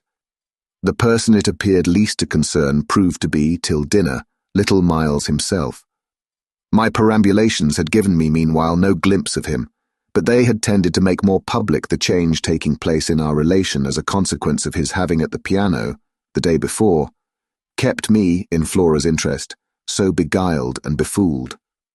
The stamp of publicity had of course been fully given by her confinement and departure, and the change itself was now ushered in by our non-observance of the regular custom of the schoolroom. He had already disappeared when, on my way down, I pushed open his door, and I learned below that he had breakfasted, in the presence of a couple of the maids, with Mrs. Gross and his sister. He had then gone out, as he said, for a stroll, than which nothing, I reflected, could better have expressed his frank view of the abrupt transformation of my office. What he would not permit this office to consist of was yet to be settled. There was a queer relief, at all events, I mean for myself in especial, in the renouncement of one pretension. If so much had sprung to the surface, I scarce put it too strongly in saying that what had perhaps sprung highest was the absurdity of our prolonging the fiction that I had anything more to teach him. It sufficiently stuck out that, by tacit little tricks in which even more than myself he carried out the care for my dignity, I had had to appeal to him to let me off straining to meet him on the ground of his true capacity. He had at any rate his freedom now. I was never to touch it again. As I had amply shown, moreover, when, on his joining me in the schoolroom the previous night, I had uttered, on the subject of the interval just concluded, neither challenge nor hint. I had too much from this moment, my other ideas. Yet when he at last arrived, the difficulty of applying them, the accumulations of my problem, were brought straight home to me by the beautiful little presence on which what had occurred had as yet, for the eye, dropped neither stain nor shadow.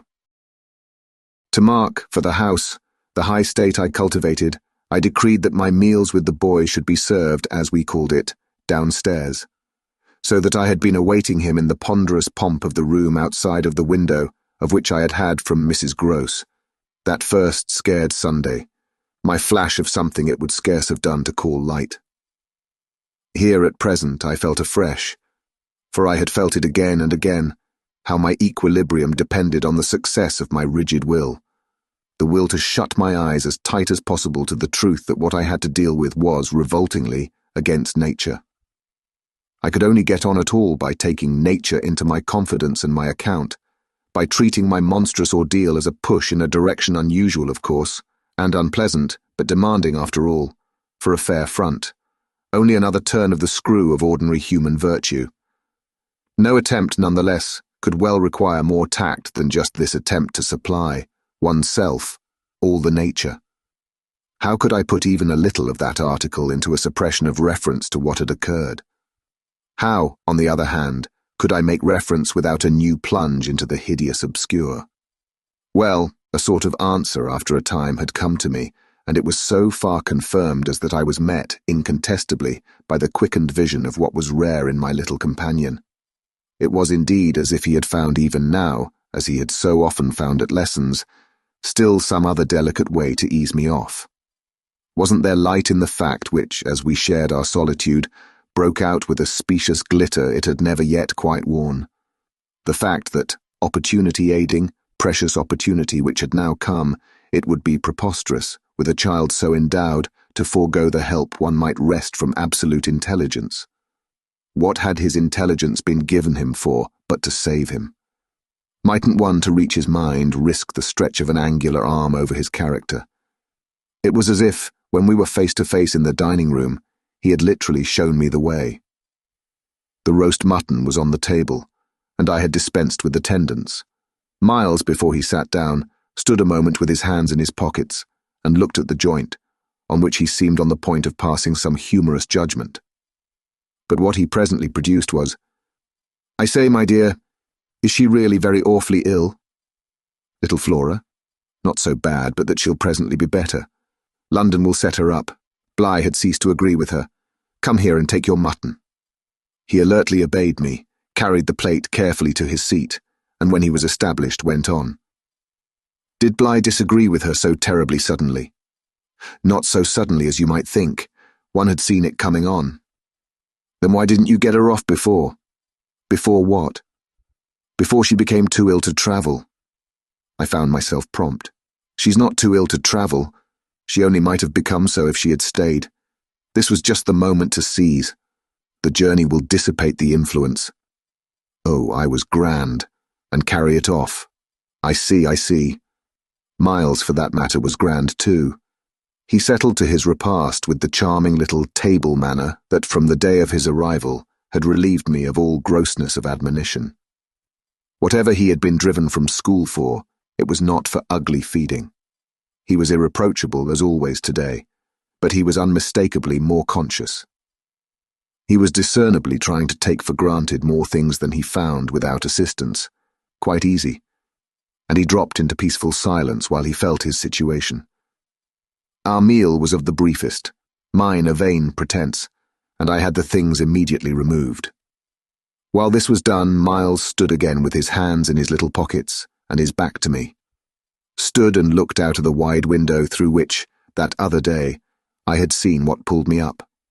We continued silent while the maid was with us. As silent, it whimsically occurred to me, as some young couple who, on their wedding journey at the inn, feel shy in the presence of the waiter. He turned round only when the waiter had left us. Well, so we're alone. Chapter 23. Oh, more or less. I fancy my smile was pale. Not absolutely, we shouldn't like that, I went on. No, I suppose we shouldn't. Of course we have the others. We have the others, we have indeed the others, I concurred. Yet even though we have them, he returned, still with his hands in his pockets and planted there in front of me, they don't much count, do they? I made the best of it, but I felt won. It depends on what you call much. Yes, with all accommodation. Everything depends. On this, however, he faced to the window again, and presently reached it with his vague, restless, cogitating step. He remained there a while with his forehead against the glass, in contemplation of the stupid shrubs I knew and the dull things of November. I had always my hypocrisy of work, behind which now I gained the sofa. Steadying myself with it there, as I had repeatedly done at those moments of torment that I have described as the moments of my knowing the children to be given to something from which I was barred, I sufficiently obeyed my habit of being prepared for the worst. But an extraordinary impression dropped on me as I extracted a meaning from the boy's embarrassed back, none other than the impression that I was not barred now. This inference grew in a few minutes to sharp intensity, and seemed bound up with the direct perception that it was positively he who was. The frames and squares of the great window were a kind of image for him of a kind of failure. I felt that I saw him, at any rate, shut in or shut out. He was admirable, but not comfortable. I took it in with a throb of hope. Wasn't he looking, through the haunted pane, for something he couldn't see? And wasn't it the first time in the whole business that he had known such a lapse? The first, the very first. I found it a splendid portent. It made him anxious, though he watched himself. He had been anxious all day, and even while in his usual sweet little manner he sat at table, had needed all his small strange genius to give it a gloss. When he at last turned round to meet me, it was almost as if this genius had succumbed. Well, I think I'm glad Bly agrees with me. You would certainly seem to have seen these 24 hours, a good deal more of it than for some time before. I hope, I went on bravely, that you've been enjoying yourself. Oh, yes, I've been ever so far. All round about, miles and miles away. I've never been so free. He had really a manner of his own, and I could only try to keep up with him. Well, do you like it? He stood there smiling. Then at last he put into 2 words. Do you? More discrimination than I had ever heard 2 words contain. Before I had time to deal with that, however, he continued as if with the sense that this was an impertinence to be softened. Nothing could be more charming than the way you take it, for of course if we're alone together now, it's you that are alone most. But I hope, he threw in, you don't particularly mind. Having to do with you? I asked. My dear child, how can I help minding? Though I've renounced all claim to your company, you're so beyond me. I at least greatly enjoy it. What else should I stay on for? He looked at me more directly, and the expression of his face, graver now, struck me as the most beautiful I had ever found in it. You stay on just for that? Certainly. I stay on as your friend, and from the tremendous interest I take in you till something can be done for you that may be more worth your while. That needn't surprise you. My voice trembled so that I felt it impossible to suppress the shake. Don't you remember how I told you when I came and sat on your bed the night of the storm that there was nothing in the world I wouldn't do for you? Yes, yes. He, on his side, more and more visibly nervous, had a tone to master, but he was so much more successful than I that, laughing out through his gravity, he could pretend we were pleasantly jesting. Only that, I think, was to get me to do something for you. It was partly to get you to do something, I conceded, but you know, you didn't do it. Oh yes, he said with the brightest superficial eagerness. You wanted me to tell you something. That's it. Out, straight out. What you have on your mind, you know. Ah, then is that what you've stayed over for? He spoke with a gaiety through which I could still catch the finest little quiver of resentful passion. But I can't begin to express the effect upon me of an implication of surrender even so faint. It was as if what I had yearned for had come at last only to astonish me. Well, yes, I may as well make a clean breast of it. It was precisely for that. He waited so long that I supposed it for the purpose of repudiating the assumption on which my action had been founded, but what he finally said was, "Do you mean now? Here?" There couldn't be a better place or time. He looked round him uneasily, and I had the rare, the queer impression of the very first symptom I had seen in him of the approach of immediate fear. It was as if he were suddenly afraid of me, which struck me indeed as perhaps the best thing to make him. Yet in the very pang of the effort I felt it vain to try sternness, and I heard myself the next instant so gentle as to be almost grotesque. "You want so to go out again?" "Awfully." He smiled at me heroically, and the touching little bravery of it was enhanced by his actually flushing with pain. He had picked up his hat, which he had brought in, and stood twirling it in a way that gave me, even as I was just nearly reaching port, a perverse horror of what I was doing. To do it in any way was an act of violence, for what did it consist of but the obtrusion of the idea of grossness and guilt on a small, helpless creature who had been for me a revelation of the possibilities of beautiful intercourse? Wasn't it base to create for a being so exquisite a mere alien awkwardness? I suppose I now read into our situation a clearness it couldn't have had at the time, for I seemed to see our poor eyes already lighted with some spark of a prevision of the anguish that was to come.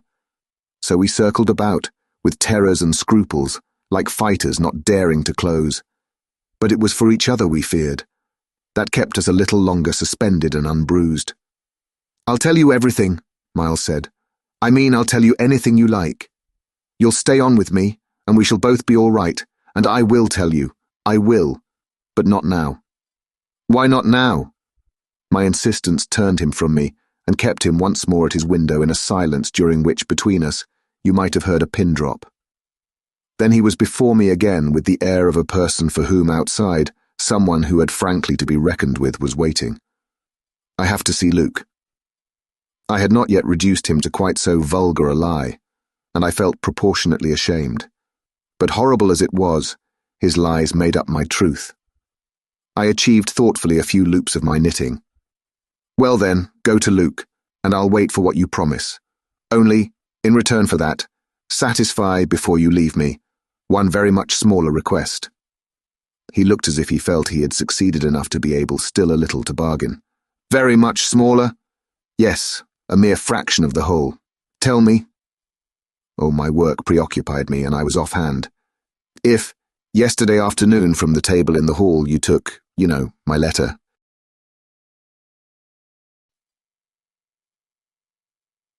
Chapter 24. My sense of how he received this suffered for a minute from something that I can describe only as a fierce split of my attention.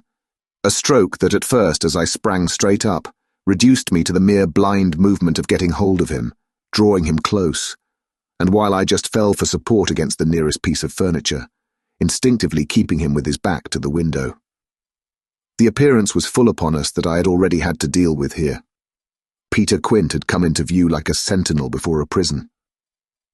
The next thing I saw was that, from outside, he had reached the window, And then I knew that, close to the glass and glaring in through it, he offered once more to the room his white face of damnation. It represents but grossly what took place within me at the sight to say that on the second my decision was made. Yet I believe that no woman so overwhelmed ever in so short a time recovered her grasp of the act.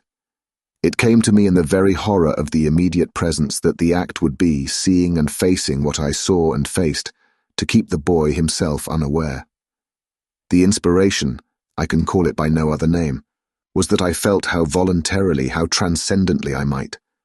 It was like fighting with a demon for a human soul, and when I had fairly so appraised it, I saw how the human soul, held out in the tremor of my hands at arm's length, had a perfect dew of sweat on a lovely childish forehead.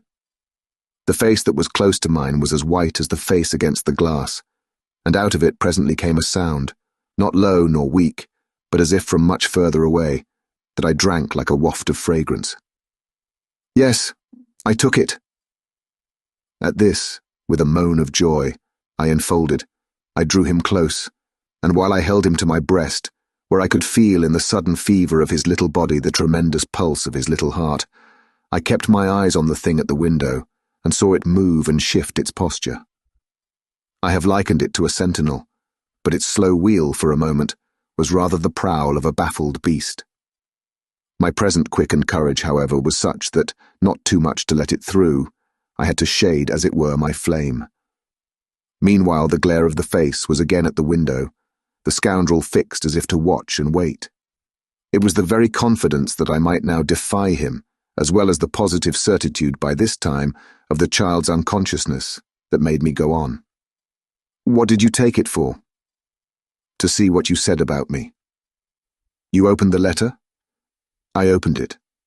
My eyes were now, as I held him off a little again, on Miles's own face, in which the collapse of mockery showed me how complete was the ravage of uneasiness.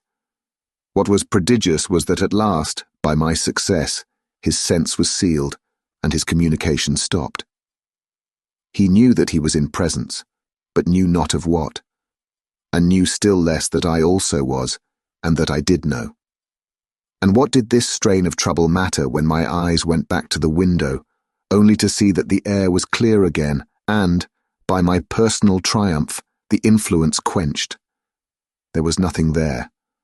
I felt that the cause was mine, and that I should surely get all. And you found nothing! I let my elation out. He gave the most mournful, thoughtful little headshake. Nothing! Nothing! Nothing! I almost shouted in my joy. Nothing, nothing, he sadly repeated. I kissed his forehead. It was drenched. So what have you done with it? I've burned it. Burned it? It was now or never. Is that what you did at school? Oh, what this brought up. At school? Did you take letters, or other things? Other things? He appeared now to be thinking of something far off, and that reached him only through the pressure of his anxiety. Yet it did reach him. Did I steal? I felt myself redden to the roots of my hair, as well as wonder if it were more strange to put to a gentleman such a question, or to see him take it with allowances that gave the very distance of his fall in the world. Was it for that you mightn't go back? The only thing he felt was rather a dreary little surprise. Did you know I mightn't go back? I know everything. He gave me at this the longest and strangest look. Everything? Everything. Therefore did you... But I couldn't say it again. Miles could, very simply. No, I didn't steal. My face must have shown him I believed him utterly. Yet my hands, but it was for pure tenderness, shook him as if to ask him why, if it was all for nothing, he had condemned me to months of torment. What then did you do? He looked in vague pain all round the top of the room and drew his breath 2 or 3 times over as if with difficulty. He might have been standing at the bottom of the sea and raising his eyes to some faint green twilight. Well, I said things, only that. They thought it was enough, to turn you out for. Never truly had a person turned out shown so little to explain it as this little person. He appeared to weigh my question, but in a manner quite detached and almost helpless. Well, I suppose I oughtn't. But to whom did you say them? He evidently tried to remember, but it dropped. He had lost it. I don't know. He almost smiled at me in the desolation of his surrender, which was indeed practically by this time so complete that I ought to have left it there. But I was infatuated. I was blind with victory, though even then the very effect that was to have brought him so much nearer was already that of added separation. Was it to everyone? I asked. No. It was only to... But he gave a sick little headshake. I don't remember their names. Were they then so many? No, only a few. Those I liked. Those he liked.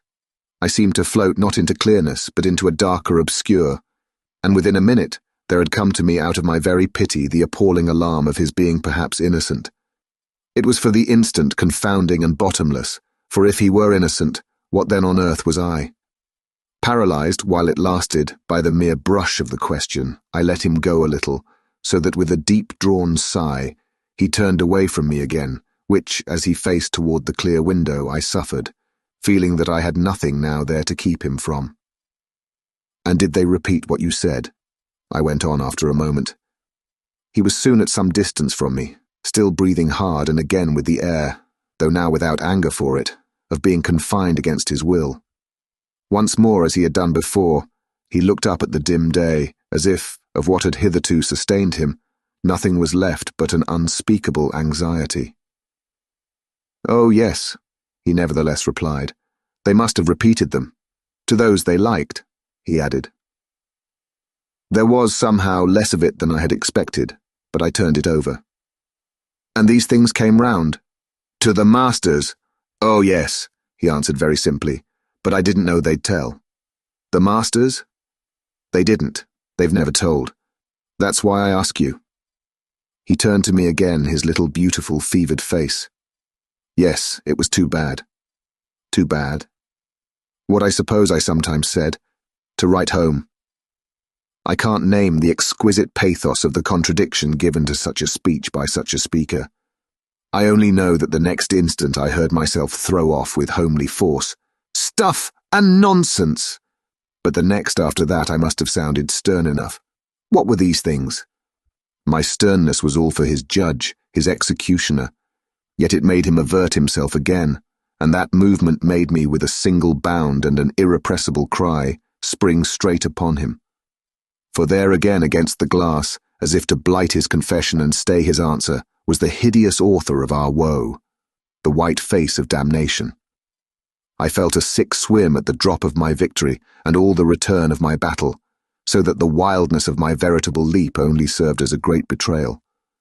I saw him from the midst of my act, meet it with a divination, and on the perception that even now he only guessed, and that the window was still to his own eyes free, I let the impulse flame up to convert the climax of his dismay into the very proof of his liberation. "No more, no more, no more!" I shrieked, as I tried to press him against me, to my visitant. "Is she here?" Miles panted, as he caught with his sealed eyes the direction of my words. Then, as his strange she staggered me, and with a gasp I echoed it, "Miss Jessel, Miss Jessel." He with a sudden fury gave me back. I seized, stupefied, his supposition, some sequel to what we had done to Flora. But this made me only want to show him that it was better still than that. "It's not Miss Jessel, but it's at the window, straight before us. It's there, the coward horror, there for the last time."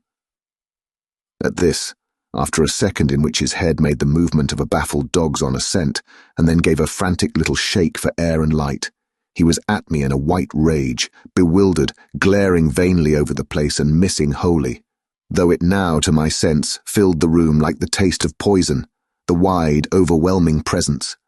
"It's he?" I was so determined to have all my proof that I flashed into ice to challenge him. "Whom do you mean by he?" "Peter Quint, you devil." His face gave again round the room its convulsed supplication. "Where?"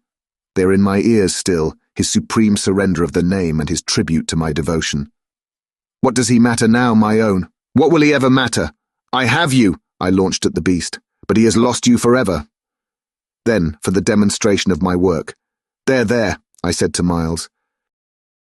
But he had already jerked straight round, stared, glared again, and seen but the quiet day. With the stroke of the loss I was so proud of, he uttered the cry of a creature hurled over an abyss, and the grasp with which I recovered him might have been that of catching him in his fall. I caught him, yes, I held him. It may be imagined with what a passion. But at the end of a minute I began to feel what it truly was that I held. We were alone with the quiet day, and his little heart, dispossessed, had stopped. Thank you for listening. If you like our recordings, consider liking this video and subscribing to our channel so you don't miss any more audiobooks.